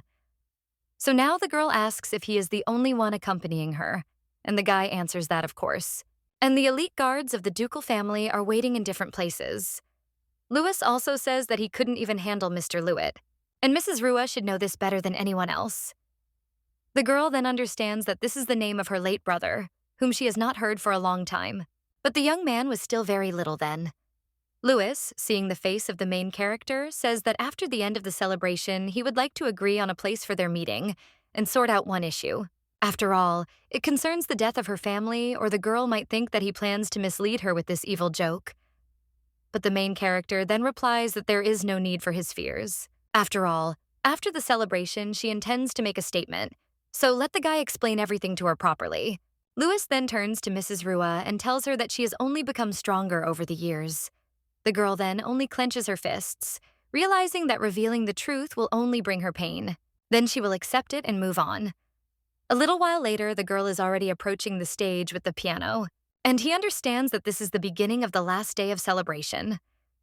People are already gathering around this stage, and one of the girls says that finally the final part of the celebration has arrived. The guys also talk among themselves, and one of them says that his friend should not forget to throw a rose. And the other guy then replies that of course he will not forget because this is the main part of the celebration. After this, a priest comes on stage and asks everyone to be quiet. One of the girls in the crowd then says that this is the head of the clergy speaking, and the guy claims that it looks elegant. The man then claims that the damage caused by magical monsters in recent years has caused great harm to the population, and thanks to the dedicated efforts of the temple, the number of deaths has been reduced. But he is sure that people felt terrible. But that is why the temple and the holy candidates exist at it. That's why they can safely spend the last day of the festival this year. After which, the man with a smile on his face shouts for them to be grateful for the existence of the temple, and they will be faithful to the goddess Rush. People then cry out that the Lord High Priest is right. And he always thinks about the people. The main character then understands that the High Priest, as always, is a seemingly good person and is making speeches about people's souls. And of course, does not forget to incite people's faith in the goddess. But they don't even suspect that it is this guy who is behind the scenes directing all the attacks of magical beasts, and they will definitely remove this mask from him. At this time, someone turns to the Rose Princess and claims that there will be a piano performance, right after which he tells her to come to her so that they can finish her costume, and the main character agrees. After which she turns to Shiji and says that she is going. The guy then agrees and states that he will wait for her near the stage. But when the main character enters the room where her suit is supposed to be adjusted, she is a little surprised. After all, she sees Ariana there. The girl also understands that there have been no more attacks until today, but the girl thinks that she can't relax. Ariana at this time turns to Rua and asks if it is her, after which she also asks what happened because she has such a scared face. The girl, also with a smile on her face, asks if she is nervous before the performance. Ariana also claims that Rua will be performing after her, so the comparison is inevitable. But then the girl also says with a smile on her face that she is different from Rua in that she has a home when she can return and she can be called a worthy aristocrat who has received an education. The main character then understands that this is her completely natural contempt for her. And the blonde at this time says that everything is fine, because if Rua performs well, she will definitely get at least a few roses. The main character then thinks, what is this? And this whole situation is a country. And the blonde at this time only heads to the stage and says that therefore, Rua also should not lose heart and play. But the young lady then turns to Ariana and asks if she can just listen to one thing, after which the blonde turns around and asks what she's talking about. And the main character then claims that when she first came to the temple, the girl spoke to her so kindly, after which she asked if she remembered. Rua remembers how other girls said that she was from the family of the Marquis Restato, and the mother of one girl told her that only Rua remained alive. And the other girl also claimed that it would turn out that you are her abilities, her defect, because the Lord High Priest said so. The lady with purple hair then said that she did not even want to go to the temple at the same time with such a girl, and the main character then understood that she no longer had any home. But at that very moment, someone approached her and spoke to her. It was Ariana, and she asked if the girl's name was Rua. And the main character only answered a little scared and stuttering that, yes. And the blonde then said that the girl made a good impression, after which she claimed that she wanted to become friends with her. Malenko also extended her hand and claimed that she was from the family of Count Torbiaza, and her name is Ariana Torbiaz. The girl also said that she was glad to meet Rua, and the main character now understands that at that moment the girl's smile calmed her down. But now Rua asks if the girl had already planned to use her, and the blonde then says that she had said so about a good impression. And then she meant that the girl gave the impression of being a person who is easy to use. Rua is now in shock thinking about this, and the blonde at this time says that she also talked about this. And she said that the girl was a good toy and also entertainment. So now the young lady asks the girl if she thinks that anyone would want to become equal friends with a defective holy orphan and starts laughing out loud, asking if that's not funny, and Rua is still such a slow thinker. The main character then replies that it's good and she understood her because the girl was like that since childhood. Rua understands that with such a spoiled mood, she could easily lose control and grab Ariana's hand. But what she wants most now is to shed light on her sins and the true nature of the High Priest. The girl also understands that she wants an impeccable place and cannot be led by emotions, and also needs to continue to hide her strength and wait for the right moment. At this time, the priest finishes his speech and says that now the people should enjoy the performance of the first Princess of Roses. And the blonde then understands that this is her turn, after which she says that they need to hurry. And when the girl leaves, the main character tells her that one day the day will come when she will be repaid for all her sins, after which she only says louder that it will be her doing. And the blonde, leaving, only smiles and wishes her luck in this. But then he thinks that this will only work if Rua lives until this moment. At this time, the lady with black hair is around the corner and is now just laughing, and also claims that when Lady Ariana's performance is over, it will be Rua's turn, and then there will be a great opportunity to attack. The girl then remembers how the blonde said that they must eliminate this eyesore. And now the brunette only agrees and also claims that there is no way to interfere because she must erase from her life the people who are taking Mr. Sven away from her. And for this, on the eve of the celebration, she secretly equipped the stage with a simple system. After all, if you pull the rope, the stage will collapse and the performer will have to fall under it. It will be just an unfortunate accident that happened during Lady Rua's performance, and now Nerne just keeps smiling and says that she is eager to hear the last game of this Rua Restato, and will give her a requiem. Ariana at this time performs her piano performance and everyone admires it, and also says what an elegant performance it is. Someone from the people asks, if this is dear candidate for the place of the saint, there was not a Princess of Roses last year and the year before, and she is probably the closest to the title of saint. The blonde at this time understands that she really loves it when the eyes of so many people are directed at her, and all this applause is intended for her. Then the girl finishes playing the piano and bows, and the girl then thinks that soon she will receive a place as a saint. After Ariana's performance, Rua also comes on stage. The girl understands that of course Ariana's performance was filled with confidence and she goes next. The young lady also wonders if Sven is also somewhere there and will hear her performance too. The main character tries very hard to play this melody, but she thinks about what she is thinking about because the guy is now too busy to waste time on something like that.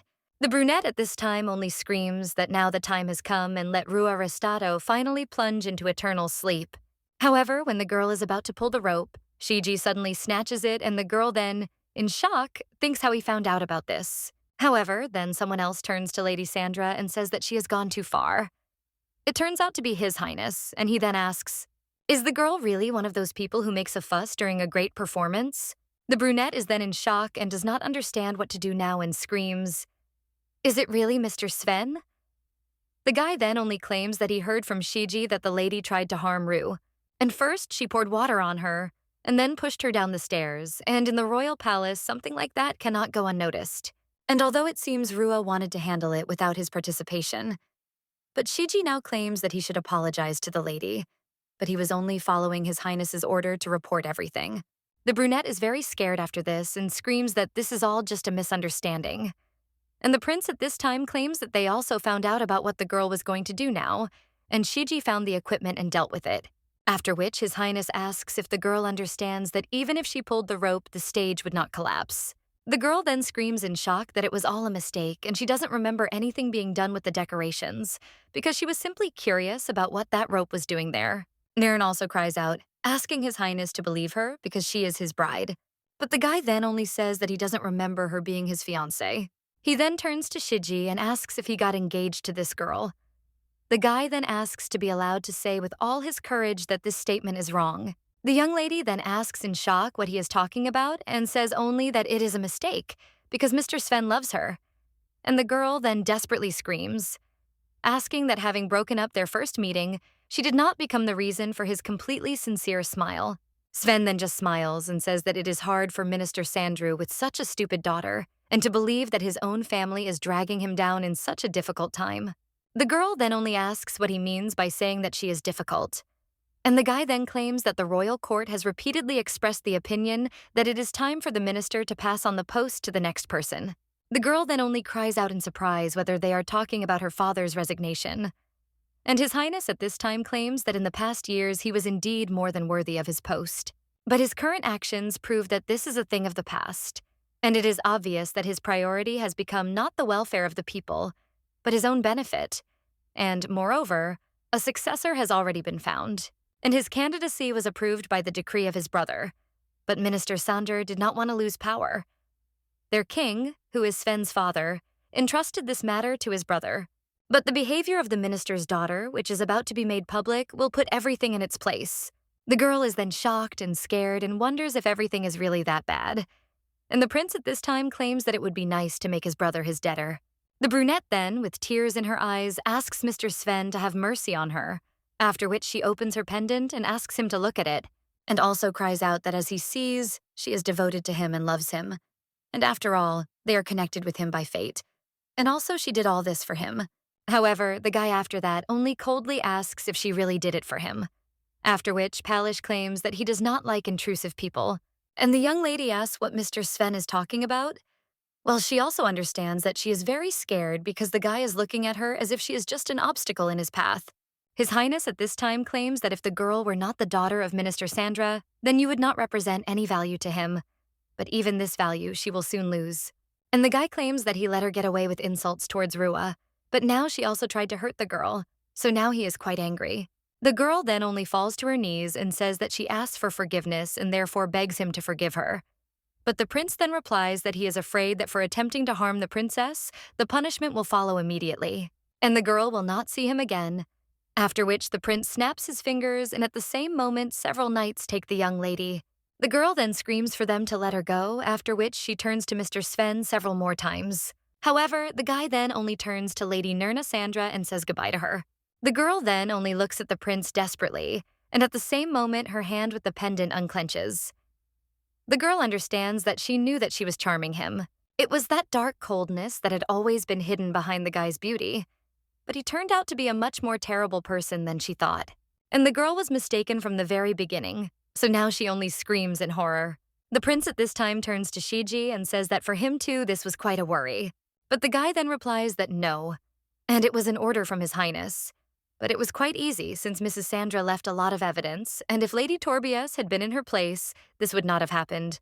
After all, this girl acts cleverly, and she is as difficult an opponent as their head of the clergy. His Highness then says that he will no longer allow them to do whatever they want, and Shiji bows and says that he will do as His Highness wishes. But then he asks what about the punishment of Lady Sandra, because even though she has fallen so low, she is still a candidate for the place of the saint who played the role of the Princess of Roses. That's why the guy asks if it would be fair to send her to a local small church, since she has no other place as a saint, and that's where they usually send problematic candidates. And the prince then says that it is already possible to speak openly about resignation. But the minister could have retained his position after leaving his post if he had obediently retreated. Well, after losing his wealth and power, parent and child will have no choice but to hide their pride and move to the countryside. But then the prince hears applause, after which he says that it seems that Mrs. Rua has finished her performance. Well, then the guy also becomes a little depressed and says that he didn't listen at all, and maybe next time he will ask Rua to play only for him. Shiji asks His Highness what about duets with the violin, because since he plays the strings so well, he thinks that this is a wonderful idea. The guy then just smiles and then says that it is decided, but before that he states that he must pay tribute to Ru. At this time, people say that the performance of the White Princess of Roses was simply wonderful. One of the girls then answers that she thinks that it is the best thing she has heard in recent years, and there is a very complex melody. One of the guys then says that he doesn't know how a professional would rate this performance, but he was even touched by this melody because it's beautiful, but there's also something sad in it.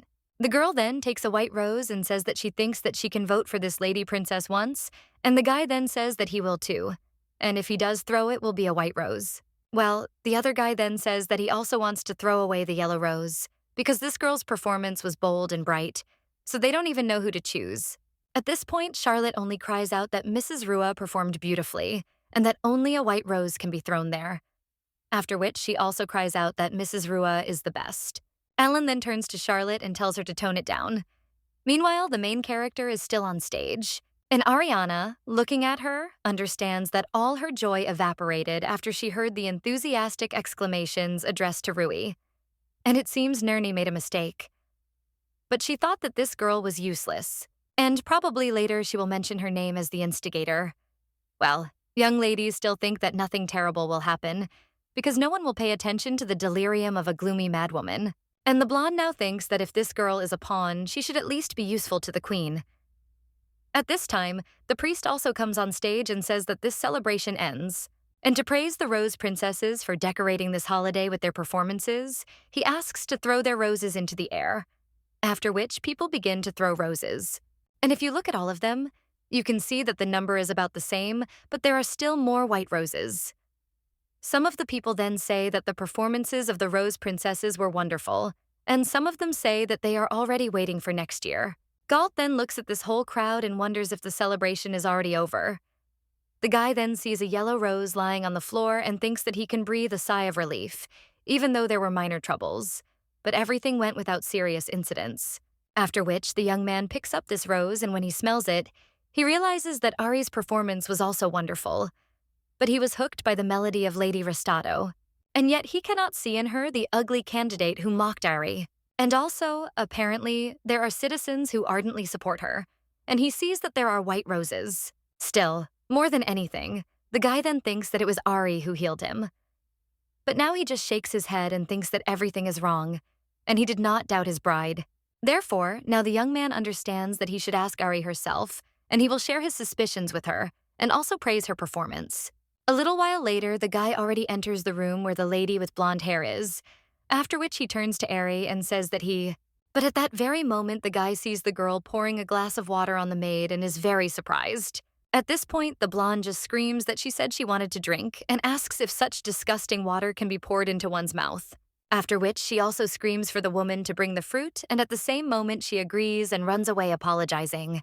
But the blonde doesn't calm down and turns to another maid and asks if she didn't say she was tired, and they can't even prepare a chair. Then that maid brings it and says that she'll do it right now. Ariana then sits down on this chair and gets very angry. She understands that this performance is a complete disappointment. And although the count has not yet been done, it is clear that there were more white roses. So the girl thinks in what place Rua's meager game was better, and they are all just blind fools. Therefore, Ariana thinks that His Holiness would sooner carry out his plan and she would finally become a saint. Galt then approaches the blonde and addresses her, but the girl then turns to him in tears, after which she screams for him to console the unfortunate Ari. The girl then throws herself into his arms and claims that she is so annoyed that she gave in to Rua, and that it was all Rua who mocked her. and the girl definitely used some kind of dirty trick. The guy is then a little surprised, but says that this is one of the reasons why he came, and that is what he wanted to know. But the blonde then turns to Galt and cries out that he, of course, thinks that Ari's performance was better. The guy is then even more surprised and says that no, neither is he. However, the girl then says with tears in her eyes how cruel it is because he is not on her side either. The young man is then in shock and does not even understand what to do, but he understands that if everything goes like this, he will not be able to question Ari. And now he understands that it seems he himself will have to find out what is being hidden from him. And the girl at this time begins to beat Galt, after which she screams what a fool he is. And the guy then claims that he is guilty and asks Ari to stop crying.